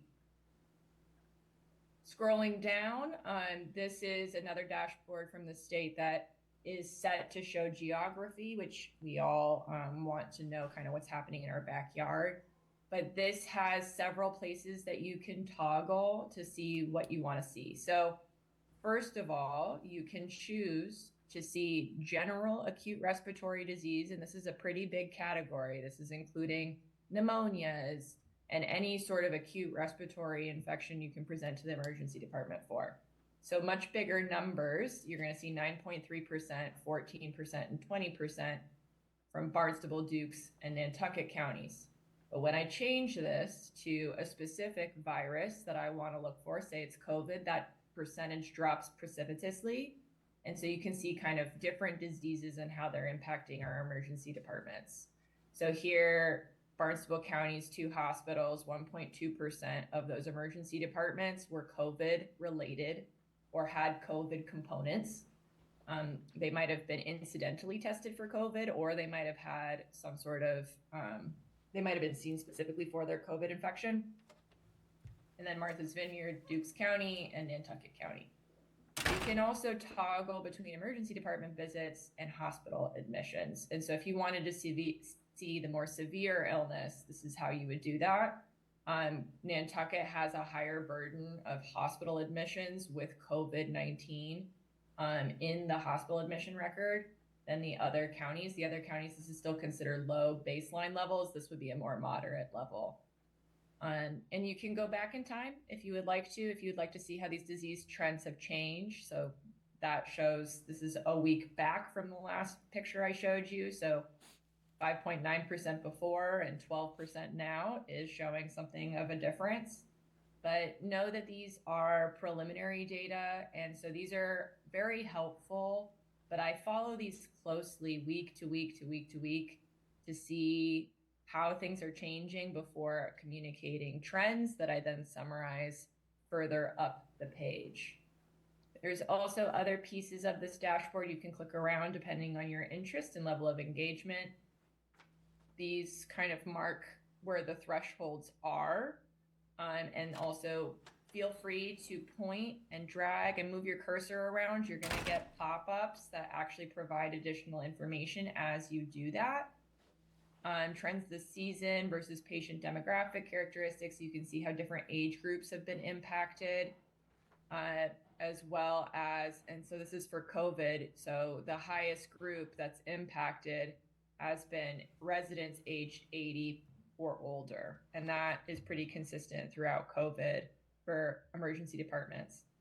And so we can also switch to just general acute respiratory illness, and then it's not only just our oldest, but also our youngest. And so those are all good pieces of information. Infectious diseases do usually impact our youngest and oldest citizens the most. So these are resources that are on our website. If you want to take a deeper dive, we can go even deeper. This is the state. And this is all of their dashboards. They have 7 different dashboards that you can access at any time. They're updated weekly, Thursday afternoons, evenings. So this is that same dashboard that is embedded on our website that we then took from the state, which is fabulous. This is the small version of the other dashboard we embedded, but you can also click to see the full dashboard, download the data, lots of options. Here is COVID-19 reporting. So these are cases and deaths, the classic kind of way we used to count cases. Obviously, a lot of folks are testing at home these days, and so those are not necessarily getting reported into these databases. However, you can see pretty clearly how cases went up in the summertime. The summertime COVID surge is something that we've seen for a few years running now, and going to decrease around this time of year. Influenza reporting is handled a bit differently, and so this is a separate dashboard, but very helpful.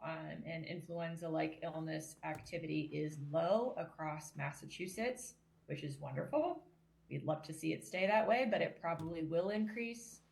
Wastewater surveillance reporting, this has shown this immense spike, and when I dug into the data, it looked like it came from a couple wastewater test sites that are not on Cape, and I actually inquired to see if that was potentially erroneous reporting, and so they're still looking into that. Wastewater surveillance data, I'll just preface by saying that this is new and emerging science. It's very promising science to be able to do surveillance without having to individually test people and having to burden them with perhaps they might not seek healthcare, they're not that sick. And so wastewater has a lot of potential, but it's new. And so figuring out how to interpret this data and make use of this data is still an emerging science. So I'm learning, as well as folks at state, as well as folks at CDC, to how best leverage this information for impact. There's only 2 places in the region, by the way, that do wastewater surveillance. So Wareham is the closest one, probably to Yarmouth, not on Cape, obviously, but still, I do monitor what their wastewater is doing. And then the other one is on Nantucket, obviously not that close, but still kind of useful to track what's going on with those trends. And then the last one is immunizations. This is going to start filling in more. This is really for last season overall. Obviously, we're just kicking off the new season for immunizations. And so this dashboard is going to probably look different in a month. This is old data from last year. So with that said, I can take any questions. That was a great education. I didn't know this existed. I'm embarrassed to say, yeah, this is fabulous. Mr. Chairman, just so the board understands and the community understands, this is all available on the Barnstable County website. And I was taken back. I was blown away by the amount of data and information that's available. So, Lee, I can't thank you enough for your patience and then your presentation to this. It is really, it's very, very helpful. I hope the community, I know the board will, to visit this to gain a stronger understanding of some of the disease or what's going on in the community and what's affecting the community. So appreciate it. Wonderful. Thank you so much for having me. I'm very grateful for the opportunity to share this data with folks, and I am always taking feedback on how to make it more digestible, usable, actionable. That's my whole goal as your regional epidemiologist, is to make data actionable and useful. So let me know at any time. And yes, this is on the Barnstable County website. So thank you, and I appreciate your time. Stay healthy. Thank you. Thanks. We didn't get to have her. All we got was her voice. But wasn't that, it's a lot of information there. Yeah. Yeah. Okay, so we're going back up here, the list on the agenda. This is number 5. This is green burial discussion. Jay, I think it would be Yep, if you don't, if you want to come up. So, helpful for you to take this over a little bit. Yeah. I will. Thank you, Mr. Chairman. So, 2 weeks ago at the last meeting, Ross McGurty came forward with a request, something we never heard before, very unique, about a green burial for his dad. Mr. McGurty, if you want to come up, and we'll make this a discussion, but I do have some information that that Barry and I have researched over the past 2 weeks. But the request before you was to have a green burial on their property here in Yarmouth, and it was new to me, and it took some time, and what I pledged to you was let me get some research, and I'll get back to you. Well, there are a couple of things. We've met with the state, we've met with municipalities, we met with the funeral director. Here's some of the things, some of the highlights, and I do have a PowerPoint we can walk through. A couple of things. A funeral director can only bury a body in a cemetery, okay, in Massachusetts. So, doesn't mean that a property owner can't have a burial on their own property, but just they have to designate it as a cemetery. Now, an individual can't own a cemetery. It can be a religious organization, a charitable organization, or a cemetery association. There's a ways to come up with to make a cemetery on your property. Additionally, It requires a hydrogeological study, a site plan, a survey, approval from DEP, approval from the Select Board, and then it's back to the Board of Health. So there is a process, and it was done in Yarmouth. In Yarmouth, I apologize. It was done in Harwich. We saw that. It was a large piece of property, 17 acres. But there is a process to it. And we're going to step you through what this is. In no way do I want to discourage you, Mr. Gordon, but there is a process, but it isn't just the board saying, sure, go ahead. There is a state process to this, DEP. It's fairly extensive. DEP gets involved in talking to them because of the drinking water. They want to make sure that there is no impact on the public drinking water supply. But if we can just roll through. Before we do that, Jay, thank you for all those points. And this is certainly an interesting area, and there seems to be some gray areas and also overlap in some of the requirements. And also, Barry shared with me the Town of Orleans Health Department for home burials. They've got that checklist, like you mentioned having, Eric, at the last meeting. But something that Barry and I both found, this is on the information for local boards of health on home burials and green burials. And this is found on mass.gov. And I'm just going to read a couple sentences here. In recent years, there's been increased interest expressed in home and green burials in Massachusetts. A home burial means burying a person on privately owned residential property. That is not an approved cemetery. So as I read this, it's saying that this is an approved type cemetery. And so does it need to be designated as a cemetery? That's exactly right. So you have to establish a cemetery on your property. And now, but you personally can't, an individual can't own a cemetery. The religious organization, the charitable organization, or a cemetery association has to be established. An entity has to be established. So perhaps But it could be on your property. They all have to have a board also. A 5-member board, right? Say that again, Barry? They have to have a 5-member board, the association. Okay. So a board, that would be the board for the cemetery that would be on the property? Yes. They would be on your property. So there would be a site plan with a surveyor, I believe a soil test has already been done. Yes. A hydrological study, hydrogeological study is what they called it. And it's all on the PowerPoint that I believe the board was sent. And it'll step you through the process, and there's clearly a process to it, but that, yes, you can have it on your property, but you have to delineate a cemetery on your property. Yeah, let's take a look at that. Okay. Thank you, Jay. Yeah, sure. Okay. My daughter's gonna fire up the back road, dig a hole, you'll never know about it. Yeah, but we'll miss you at the meeting. No, you won't. What is home burial? Just so you know that the cemetery that Yarmouth controlled, the town of Yarmouth administers, they don't allow green burials. Woodside Cemetery, it's a private cemetery up in Yarmouth Port, they do green burials. It's a private cemetery. Okay, so let's keep moving. Regulations say, this is what the regulations say. I don't know if the people at home, all burials need to follow Mass General Law, the remains as well, right? Existing regulations. And Jay, what is this from, this PowerPoint? So this actually, I'm going to credit, I did not create this. This is the Town of Orleans. This was presented, the town administrator, the town health agent from Orleans presented this just recently at the MHOA, Mass Health Officers Association. Okay. So But it's going to cite, old. yeah, but it's going to cite, it's going to cite regulations in here, and I can actually email you a copy of this. That'll be It's gonna be- most helpful. It's been very helpful, but there are some slides that are going to step you through the process here, and I won't go on, I know it's been a long night, but it's going to tell you through the process. So this is just talking about cemeteries and the use and how permanent disposition of bodies and remains. Go ahead.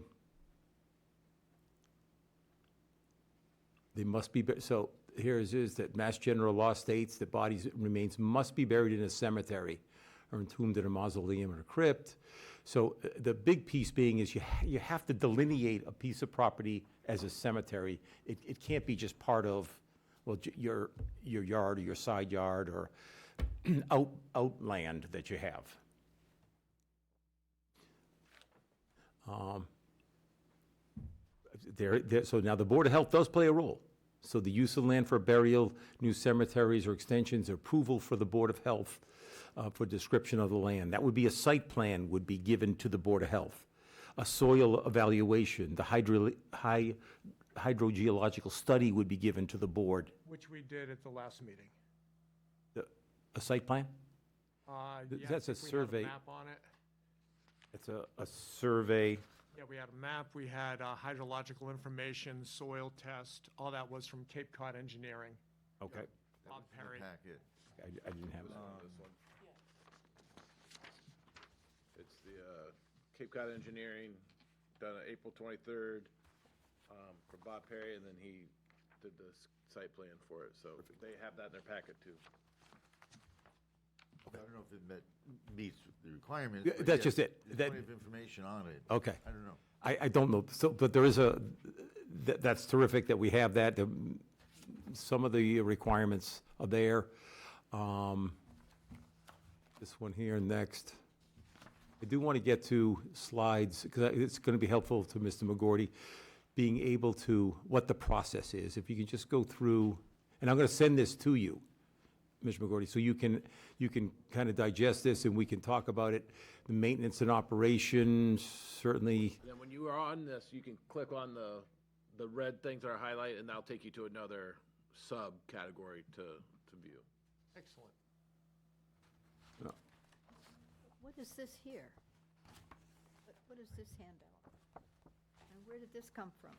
Doesn't say anything about having to become a I cemetery. think that's what I was looking at, Mary, and it seems we're seeing one thing over here, and then as we read, the Massachusetts state website, there's other information Mass.gov. that seems contradictory. Let's get the Mass General Law. It just doesn't show it. So here it is, it says here as far as, it's a charitable organization, association, it's incorporated. It doesn't list here that a religious organization can also have, oh, there it is there, a church or religious organization. It's just not highlighted. If you back up before the highlight, a church or religious organization, a charitable or a cemetery association can create a cemetery. And in speaking with the funeral director, they have to bury a body in a cemetery. Yeah, we can visit that. You must have spoken with Chapman, perhaps? Yes. And I think they're somewhat unfamiliar with this. They had mentioned transporting a body required a funeral director, which seems contradictory to some of the information I've found. And I'm sure, like, anytime a body needs to be driven, they're not getting the, high-ranking funeral director here, toss them the keys and drive them. So it's some more gray area Well, information. it's not, it really isn't, Craig, in that because of that, he said, and they talked about they need the burial certificate, and they're the ones that can transport a body. They're the only ones that can actually do that, so. Pull a permit for the burial certificate. They're the ones that, they pull a permit and declare the body and stuff like that, so. Actually, reading in Massachusetts law, I don't have the specific one here, but it is permissible for a family member to transport the body as long as they're not getting paid. I can say that's contradictory to what the funeral director said, This yeah. is the exciting part of this. We're seeing like one thing and seeing another thing, and yeah, I'm certainly not making this stuff up. No, I wouldn't think for a second. I wouldn't think for a second. We're going to work our way through this. Trust me, Barry and I for 2 weeks have studied. We have more information about green burials and cemeteries than I ever imagined, but it's all helpful. I hope this is at least making your meetings a little more interesting than they otherwise would be. Yes, much more interesting than septic, yes. Yeah, no question. Thank you, Mary. This is the first, I don't, maybe for the board, I don't know if you've had this request before. No, we have not. Go ahead, well, if you could just run through, I want, Not land for burial, surface. This is talking about hydrological water sources, public water supplies. This is where DEP gets involved. They play a role here. They actually will take a look at this, and it's sent to DEP. I don't know if in your research, Mr. Gordy, you talked about that, but DEP plays a role in the approval of this, of a, Yes, I've seen of a that. cemetery. Yep, okay. And Barry, you were in touch with DEP also prior to the meeting a couple weeks ago. I think you had spoken to DEP and gotten some of your information from them. Yes, I don't recall what it was. I'd have to, there was an email back and forth. Okay. I would have to look that up again. Mo, we're gonna go to the, okay, let's go back. So let's go take one step at a time, Mo. So the homeowner, this is, I think, is gonna be helpful to you, and we can help you and guide you in this process. Some may already have been achieved, some may still needs to get done, but the homeowner, here it is, decides the location, hires a soil evaluator, right? So that gets done. You did that? Hires an engineer, creates a hydrogeological site plan, okay? Homeowner submits a site plan, burial description, Board of Health for hearing, yep. Board of Health approves the letter, is sent to DEP along with the site plan and the burial description. DEP approves the letter along with the previous documents are submitted, okay? All documents. Now, in this process, what hasn't talked about is you creating, or not you, the homeowner creating a cemetery itself. A cemetery has to be created. Yeah, that's something that I haven't found in my research.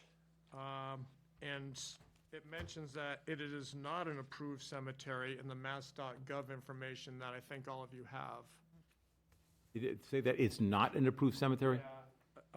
Basically, residential property that is not an approved cemetery. Home burials are not prohibited by law, but the decedent's family must first obtain written approval from the Board of Health, which we're doing, and the local governing body, which would be the Board of Selectmen, I believe. This will go to the Board of Selectmen before, from DEP, it goes to the Board of Selectmen, right? Yeah, this one doesn't mention DEP, but that's mentioned in the Orleans, But it does say, it does submitted to the Select Board for approval. which that's Orleans, isn't it? But that's built on law. That's not just specific to Orleans. The local governing body Local is the governing- Board of Selectmen. Exactly, right. Whether it's Orleans or Yarmouth, Right. yeah. Yep. So then, they're talking about the process of how do you go about this? Here we are, Town of Orleans, and I take no author credit for this. When I talked to the county on this, I talked to the state, because they had an individual, very similar in Orleans, who was working through this process, and because they were trying to make it a cemetery became problematic on their property. But it was achieved in Harwich. Harwich, an individual, a homeowner with 17 acres, so you probably know who I'm talking about. He created a cemetery on his property, and the individual was buried on their property, but in a cemetery. So where is that, where is the law that says you have to create a cemetery? What is the citation for that law? So that may go further back if we go further back. When it talked about charitable, here we go. No cemetery established after 100. Oh, hold on, no, I was on it. I think you were on it.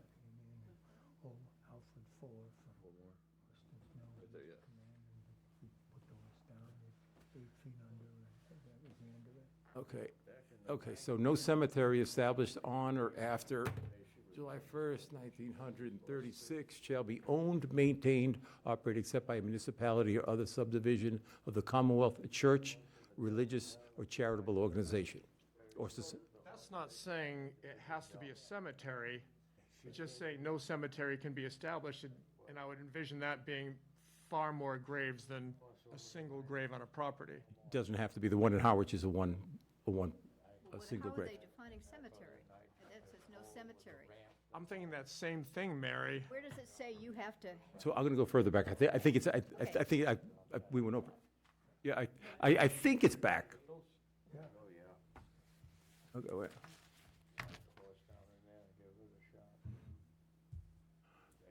back to Bridle. So, except in the case of erection or a tomb on a private exclusively the use of family owned, no land other than that so said appropriated shall be used for burial unless permission by the town, the mayor, or the alderman.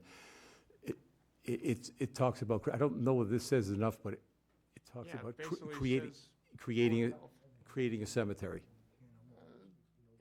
Yeah, it talks about getting permission from the Board of Health. Here it which is right we're here. doing tonight. Here it is right here.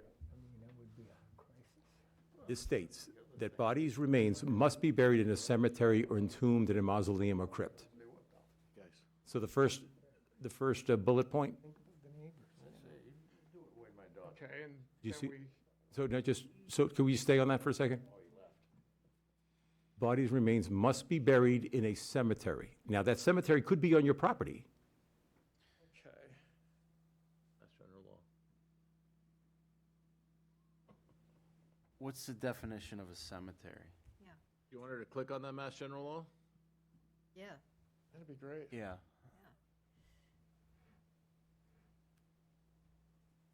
I mean, I'd rather read from the actual law than the Yeah, PowerPoint. then a derivation of it. Right. So this is, Can you increase the font? I need to zoom a little. need a telescope. I'm gonna have to leave that a class at 8, so. I'm just gonna get a little closer here. Oh, thank you. Maybe I don't need to.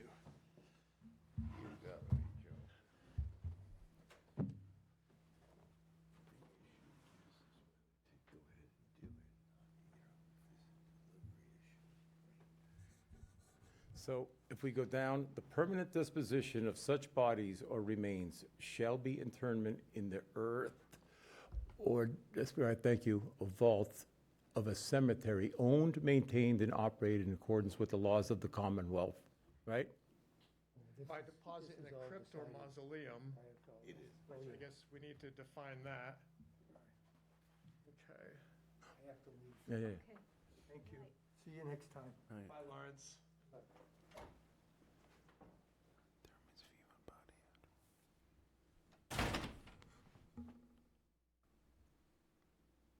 Well, it says, starts off, except as otherwise provided by law. So is there some other law that governs green burials? Very good point, and that's what we can find on the w- mass.gov, but we might have to fish around in there, because it specifically says that home burials are legal. And I think they are, as long as you create a cemetery on your property. So, Mary, the green burial it's entombed, I don't know that the one in Harwich is a green burial. Quite frankly, there could be a vault and a casket there, but there is a cemetery in Harwich on a person's property. Oh, You know what I'm talking I about. believe that. I just can't believe that they would require somebody that wanted to do a green burial on their own property to go through all of that rigmarole, establishing a cemetery, creating a board. That doesn't make sense to me. I'd like to see where it specifically says regarding green burials. The person that wants to do this has to establish a cemetery on their property before this can happen. I don't think it says, I think it's green burial or burial itself. A burial, whether it's green or more, we'll call it traditional, we'll call it that. It's done inside from what we're talking to, it's done at a cemetery. Now, that cemetery may be in your side yard. A cemetery could do a green burial, or it could be otherwise located like the home, but I'm not entirely clear that it needs to be designated as a cemetery. Even going through Orleans, their checklist doesn't say anything like that, and I think we're about halfway through meeting all the requirements. Just the next one would be board approval, then it would be kicked to DEP. With their approval, it would go to the Board of Selectmen, and at that point, that would be the final approval needed, and then we would make sure it needs to be registered on the deed, which all this is planned, and that the property has to be within the family, which we're doing. If we go back to where this came from, and what cites this law, no. It was a PowerPoint. No, it was we were talking, back to the PowerPoint. But the PowerPoint is not, This Metro Law states that bodies' remains must be buried in a cemetery. And this is what actually the funeral director said, we bury it in a cemetery. Now, Mary, if it's green, okay, that's a way of, actually, what was interesting, they said the Indians, the Wampanoags do green burials, but actually they put a vault upside down on the body. Kind of picture that, so the body is on the dirt, but then there's a vault on top of them. That's terrible. They would bury That them, happened. I imagine. They do it that way, so they're still part of the earth. They they're go still- back to the part of the I earth. know, but I mean, that they have to do that. But that's what they do. They have to put a vault over it, unless they It's a wanted to. it's a decomposing box. The funeral director said that, in fact, and that's why there's a cemetery association, because if there isn't, there's gonna be depressions, okay? And that someone has to then maintain that. Okay. The other part that there is, and if you remember, in Harwich, they had to have an access road, so that in generations from now, you have to be able to, if your land were to sell, part of the cemetery is, you have to have an access road, to be a road, an access way, so that in future, someone wants to be able to visit that site, they're able to do that. It's not a problem already there. No, I'm not trying to create obstacles, I'm just saying, that's one of the things that they talked about in creating a cemetery. so is it true, if I'm understanding this correctly, then in lieu of creating a cemetery, it may be an option to entomb or use a mausoleum or crypt? If you read Yeah. MGL, What you're saying, Eric. states that the body/remains must be buried in a cemetery or entombed in a mausoleum or crypt. So if we're going to interpret the law such that a cemetery must be created, Such as shown there. such as which is a little shown bit there, So that, it's also stating that There's an instead alternative. of creating a cemetery, the body could be entombed in a mausoleum or crypt. so to your point, that, so now we're not affecting now nothing is going into the ground, right? So you don't need the hygiene, because a mausoleum is above ground, right? So water supply isn't affected, soil is not, a site plan may still need to be done. That I haven't researched. What if we want to do a mausoleum? Well, that's we're gonna have to do some more work on that, but that's not what was presented to us. It was to put a body in the ground and do a green burial.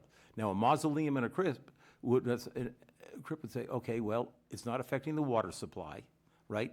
You're not digging down at all, so now there's another set of, I don't know those regulations to have a mausoleum on a private property.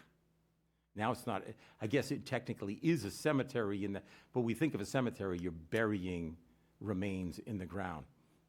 Both of those pictures, nothing is in the ground. That's not relevant to what you're attempting to do, is it? I'm trying to do something far simpler. Yeah. I'm trying to have a green burial on the property, following the protocols in place, and have it be far less of any disruption whatsoever than septic systems that are all over the place. Sure. Ubiquitous in the neighborhood. One thing, need to be careful about is that we're not following Orleans, and Orleans is not correct. Right, Right. right. What I mean, the state, it comes we're down not to the looking at the state. original source. Well, this, You did when you clicked on it, but we haven't all sat down and looked at that and read it. so this was, okay, I believe, no, we still can. I didn't copy this for you. I actually emailed it to you.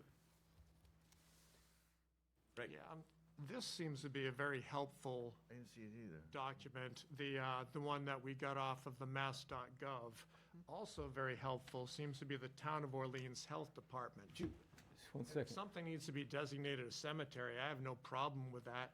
If it needs to be religious, perhaps this is my lucky day as a minister of the Universal Life Church. Did my first wedding just a couple summers ago. It was really quite nice. That may be an option. Eric, I see that you have the slide.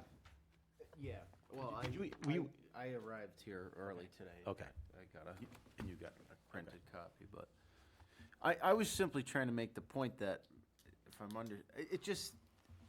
it just doesn't seem reasonable to expect somebody to do all of that, and I certainly understand all the research you got, that the department's put into it, but I guess I'm just in disbelief, honestly. I don't. Yeah, it does seem a little bit over the top for something very simple, and I'm not, at the last meeting, we were talking about what would be there. Would there be a big tombstone like it's Halloween every day of the Right. year? Which is not what we want to do. It's something, a flush marker that's just flush Right. with the grass. And, respectful. I guess I'm trying to point out, based on that article there, section 114, chapter 114, section 43M, if we're reading this and understanding that a cemetery must be created, or that a body is to be entombed in a mausoleum or crypt, those are two different things, obviously. And in one case, since remains are going underground, it's suggesting that a cemetery be created. What is it to create a mausoleum or a crypt? Right. I Is didn't that look at, not a I didn't look at cemetery? that at all. That's not relevant in this case, right? I don't think you want to do that either. Yeah, I mean, if that's what I have to do, that's what I have to do, but I don't think it's what we have to do. No, I don't believe this. I can't believe that. I think you're looking at something a lot more simple. Well, that's what Exactly, he's trying to Charles. do, I mean, but you this is know, really, You know, I think, beyond what, you're trying your damnedest not to make a big deal out of this. I'm trying to keep this as simple as we can and Yeah. and honor the wishes of my father, who had his 85th birthday yesterday. So, happy birthday. Able to be there for that. It was very nice. No, From what you've heard so far, what would be the most difficult thing to achieve? Listening to all this. I'm going through this checklist here. Yeah. And we've pretty much, I think we've met all the requirements up to Board of Health. And so with your support, and I'm hoping for an approval from you, then it goes to the DEP. I'm hoping to get an approval from them. And then we would need approval from the selectmen and get approval from them. So I don't think. According to Orleans, right? no. It's, That's according to what, that you're looking at right on your hand? I'm looking at Orleans, but some of these have been pulled from the Massachusetts state information. So Orleans just happened to make a checklist that's Right. very usable here. As I read from this one, a home burial is only possible if the property is under control of the decedent's family. Check. Finally, those who do a home burial will need to note the burial on the deed for that property where the body is buried before the property can be transferred, as a home burial is likely to be viewed as an encumbrance on the land. I've already been in contact with the estate attorney who's handling my father's affairs, and so that'll get done easily enough. I'm not seeing You're any reading, big obstacle. yeah, if I could, I think you're reading, you would still control that land, but a portion of it would be a cemetery. When you control, when it's a cemetery, Needs to be done. right, and I think that's exactly right. And again, this was, you're saying, well, we're following Orleans rule. This was done successfully in Harwich. And I looked at those rules, Barry and I both, to see that could be done. It wasn't, those rules were followed, and it takes some time. It takes some time, and it did go to DEP, and they had all the site plan, and they did the study. They did all that work. It went to DEP, came back again, and the gentleman still controls the land, but part of his land is designated as a cemetery. I'm not sure that's that complicated then. You need to create some kind of charitable organization, and you need to find 5 people to sit on this board, right? I mean, this is, you're being creative, I guess, if that's what the I need to state do. says. If that's what is required. I'll do that, but I'm not, I'm seeing some things up there that are derivatives, like Eric mentioned. And when we go back to the original one, it still gets into that weird gray area, and nothing on the Massachusetts website and like the, home burials and green burials mention that it must be designated a cemetery. It actually specifically states that is not an approved cemetery.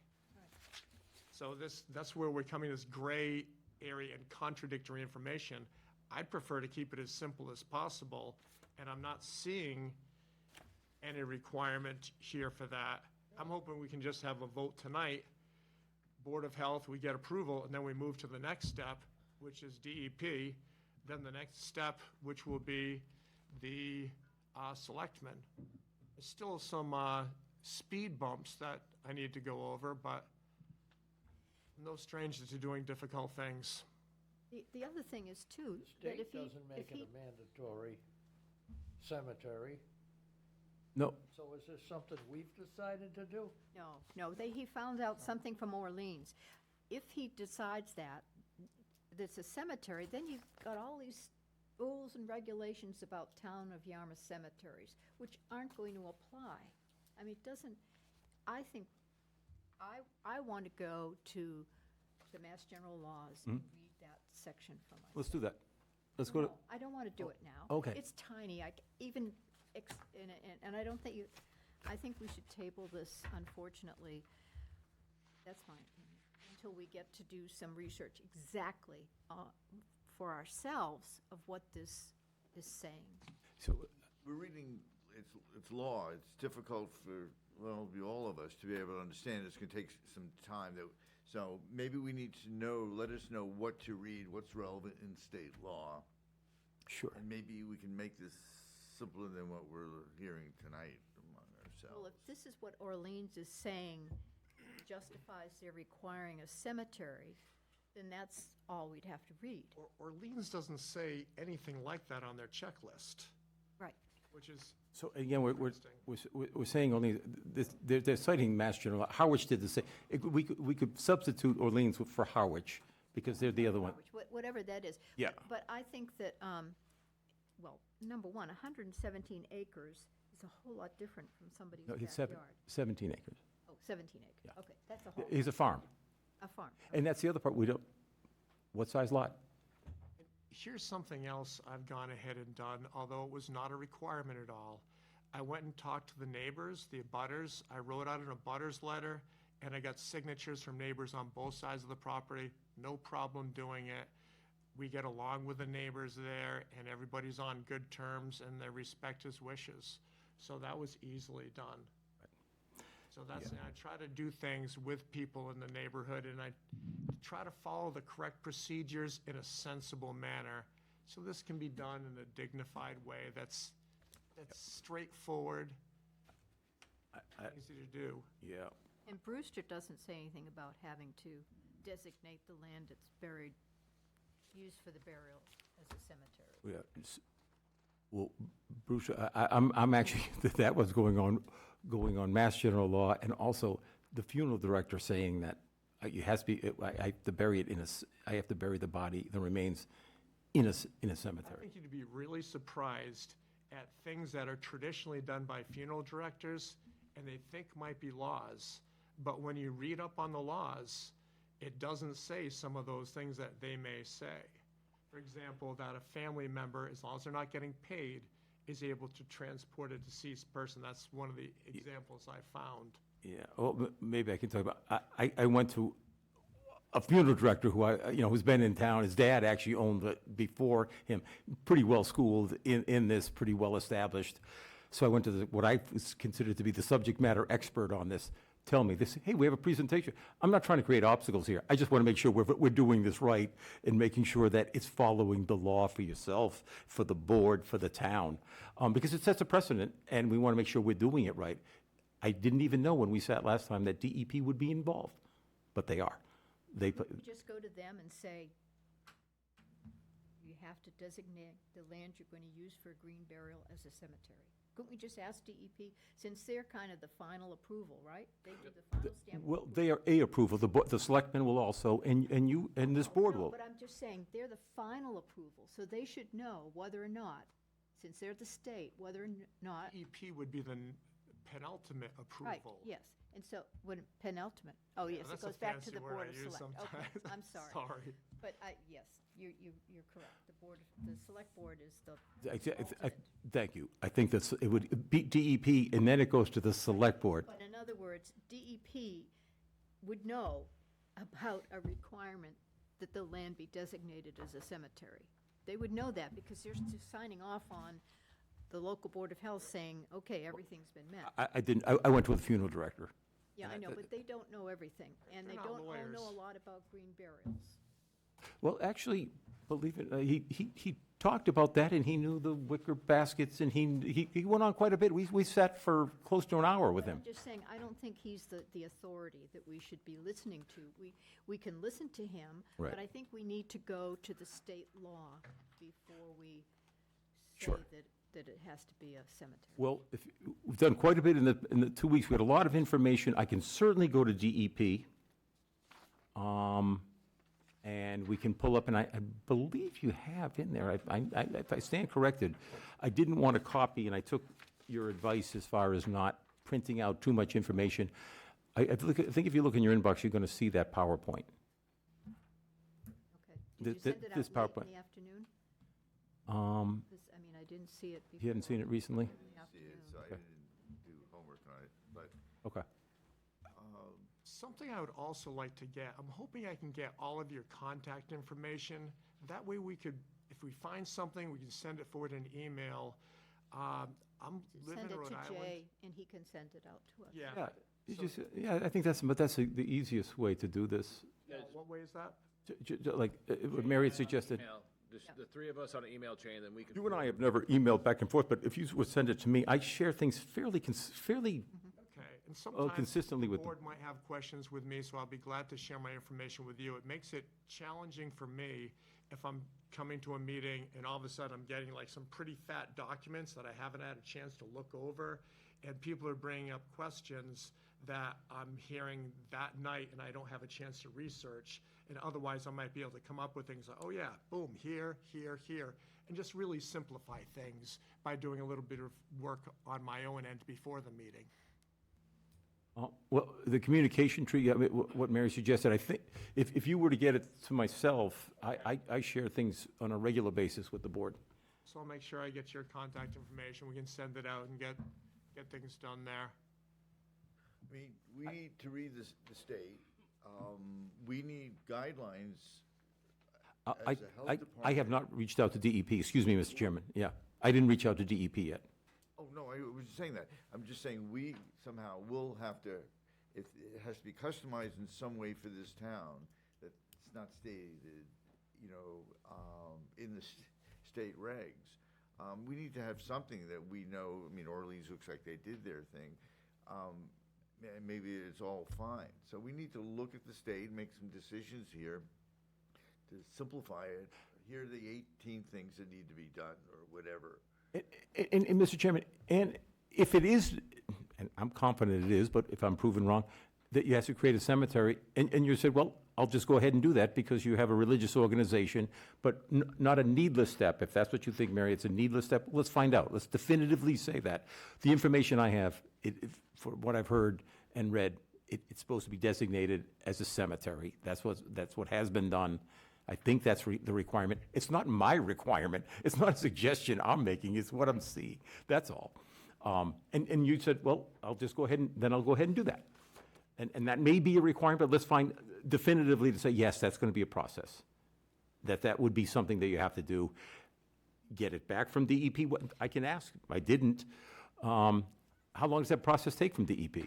Do they take 2 months? Do they take 2 weeks? I don't know. I can ask them. They're going to start from scratch. They don't know anything about this, I assume, here. But a phone call said, but what is that process? If you would get an application for a bear, well, what does that take? What's the turnaround time for that? I don't know. Of course not. I'd just like to point out that one of these pieces of literature that we were given in the packet has a whole section on burials at home or any other non-cemetery land. I don't know what the source. Well, the source is up there. It looks like it's some person who has put together some information. Sure. This says where and how to get a green burial. It says bio next to somebody. Sure. Well, I don't know who M. Gideon contributing writer is, but. It's an internet article, is my guess, from a Google search. So, okay, so this is not a credible It's not source, authoritative. I mean, it's potentially. not the authority. This would be built on Mass General law. It's general, it's Sure. not just from us. It's our interpretation of the law. It's the best we can do. So we all need to read the right part. Yeah. I'm sure there's some people to call up in Boston or somewhere to get some clarification on this.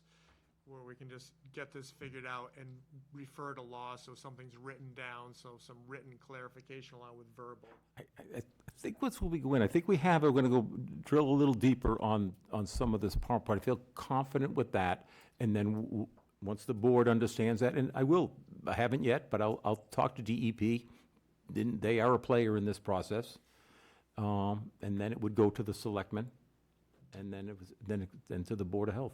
If you're contacting the state, you need to, I suggest, CC us on it, so we're on it, and we're getting the information. It'll save a lot of time. You're getting it, and we get it at the same time. So that would be Barry and Jay, Yes. who could send it out to all of you. Yeah. Yeah, we do that regularly. Facilitate things. Yeah, that makes sense. Sure. Be better prepared at, the next meeting. Where does DEP meet? Well- Southeast Regional Office, there's, Yeah, they have they're several across, offices around. they're across the state. They have sections across Central Mass. There's probably 5, 6, 7 DEP regions across the Commonwealth. So where would the place that, if I had to go to a DEP hearing, where would that most likely be? I don't, It's southeast, it's, hesitate to even I give don't it. even know where most of them work from home still. Yeah, Just no, go this, online. If there's an office to Is it- call, I mean, there's gotta be yeah, something. we can find Ask DEP. CEP, and you should They, have all they the have, information. they have regions across the Commonwealth. So obviously, we'd have to send that information to, once we get board approval, it needs to get sent to DEP. And we would send that how? Well, that's another reason that they need to contact DEP. Yeah. Where to send that to. What's the process for that? I know I forwarded you that email that I got from them. Okay, so It was that could about- be one contact there. Yeah. There we go. Environmental protection. Sure. And Selectman is gonna be right in this building, I presume? It was right in this room. There we go. Town hall, yeah. This is where the selectmen meet right here. Yeah, and what nights do they meet? So it's every other Tuesday. Tuesdays, okay. Is it this like a Tuesday following the Monday when you meet? Or is it alternating? I'd have to look, I don't know their schedule or calendar on that. They have one meeting tomorrow night, don't they? Didn't I see? I wouldn't want to misspeak. I'm sure there's still hybrid meetings, you could zoom in. I mean, you're coming from Rhode Island, so And it's going to be on the Yeah. Yarmouth. There's no substitute for website. being there. I agree. So I guess we should get this on the agenda for 2 weeks from tonight? It already is, okay? Yes, absolutely. So that's Thank the- you, Hillard. That's the 21st is the next meeting. Okay. You need to tell your dad he's a pioneer here. Yes, he's kind of like that. Maybe it runs in the family. We couldn't give him a birthday gift. We're trying to. Yes. And I do appreciate your help with this. I know there's a lot of information to go through here, and we all want to make sure it gets done properly and with all the boxes checked off. All you need is one person from this town who's starting to say whatever in a negative fashion about something that hopefully takes place. That's the last thing you need. So that's why we need some regs for the town here and just be able to get you going here. So. Yeah, nice. And like Eric mentioned at the last meeting, develop your own checklist, probably modeled off of this, but based on the research that we're finding out now. And they've started one. We have a draft checklist, but again, it doesn't talk about the cemetery issue. Yeah, that's kind of a, They've started that, and we have that in our packet, but it's complicated by, are you able to share that with me, Mary? Just come on the table here. right? You had, No, I had it. I had it in my packet, right here, Health Department, home burial requirement. it's a very rough working draft. Okay, That's what I said. okay, It's a yeah. draft, Yeah. yeah. I mean, And take a look at the draft, Mary. sure. Thank you. It's based off Orleans. We're just working off there. That's just my notes I was going to bring up at the meeting. Yeah.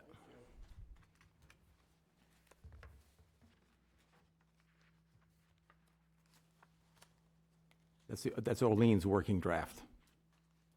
Gotta love cut and paste.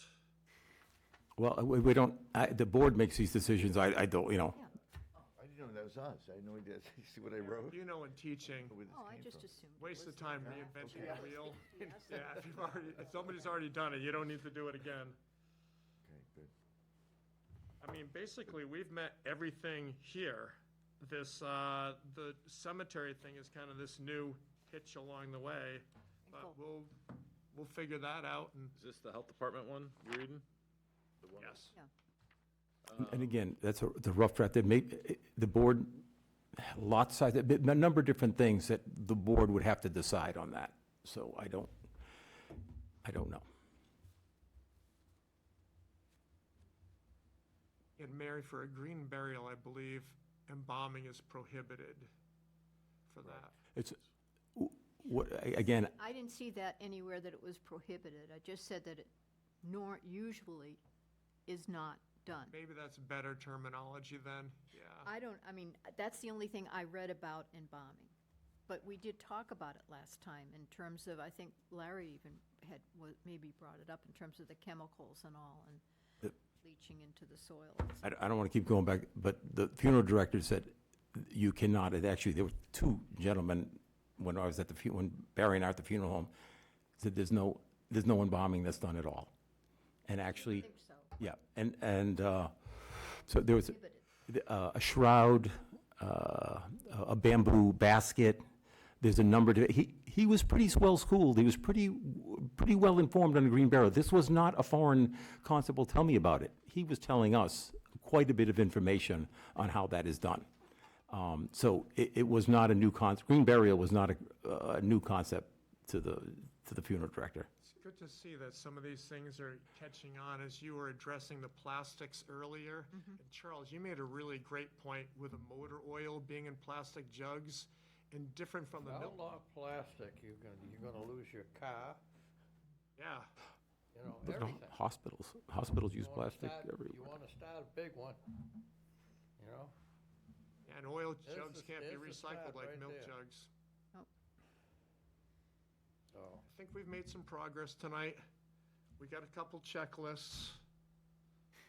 Got some homework for me to do. yeah, go for it. Okay.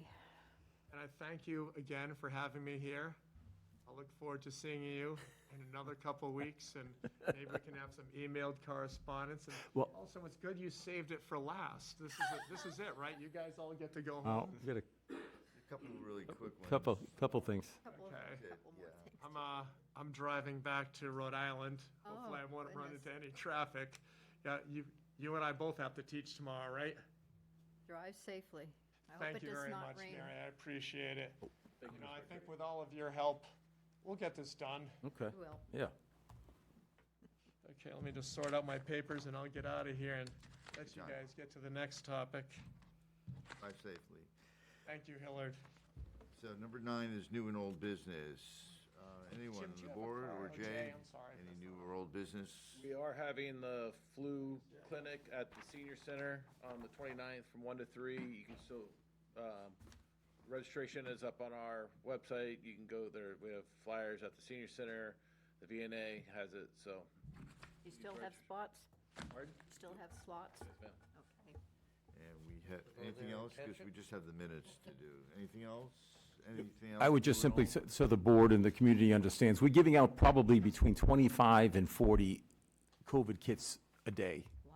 at the town. We have gone through hundreds of COVID kits. Hey, I'm and going to apologize. I'm going to say hundreds a day. I mean, I went up there earlier and I put out 200 this morning and the pile's dwindled. And we're giving out tons of COVID kits. Sorry, I didn't mean to. Yeah, no, I check in the morning, I put out 40, then it's gone, you know, but Now you can order them online. I've already got mine online. you can order them online. We went ahead, what I was hoping to do is, That's fine. I'm just saying, Yeah. and that's in addition And to it's- what people can. no question. And Oh, we're hoping to so- have them at the clinic that we're gonna have, like I say, at the end of the month. And we wanna have kits available for people. We had it during early testing. Thanks. Early voting, we had the preliminaries. Anywhere with us, we have it at the senior center. We're trying to get these, although we heard the numbers are going down, people still come in and ask for COVID kits on a regular basis. That was the information I asked for. But it's only through before we do the minutes, anything else, old and new business? No, just Mary's pointing out, she had asked about the, I get that from YSAC, from the police department. 2021 is the latest that they have data. And I asked, this came from the police department. This didn't come from me, this came from YSAC and the police department. Hey, would the county medical examiner's office have that? Maybe that's the place to go. I'm sorry, hear what you said? The county medical examiner's office may be keeping stats. Yeah, like that. the I don't police know. usually have pretty good data on that. The other part, Mary's absolutely correct, because I asked back, I said, any numbers on this? Yeah. Not percentages or just Well, I mean, but, yeah, it's a very poor bar chart. The colors and, yeah. But unfortunately, it shows that the overdose calls have increased since 2017, when they were at the highest here in Yarmouth. They've gone up for the police department. But that includes now that the fire department has overdose calls. Yeah. So our overdose calls are pretty high. Doesn't say how many fire department deaths there were, No. or they don't let them die, I guess. They often get there before the police do. Yeah, I know, yeah. Sites, yeah. So, I don't know. I mean, it's just not, I don't think it's a very informative chart. The numbers over to the left? Is that what you're saying? No, just the whole chart, the colors, the, Yeah. yeah. Here's the colored version right here. No, I've seen it. I mean, I got online, the colored version. I sent it to Mary. I didn't know that you were going to be here in person. No, I got it.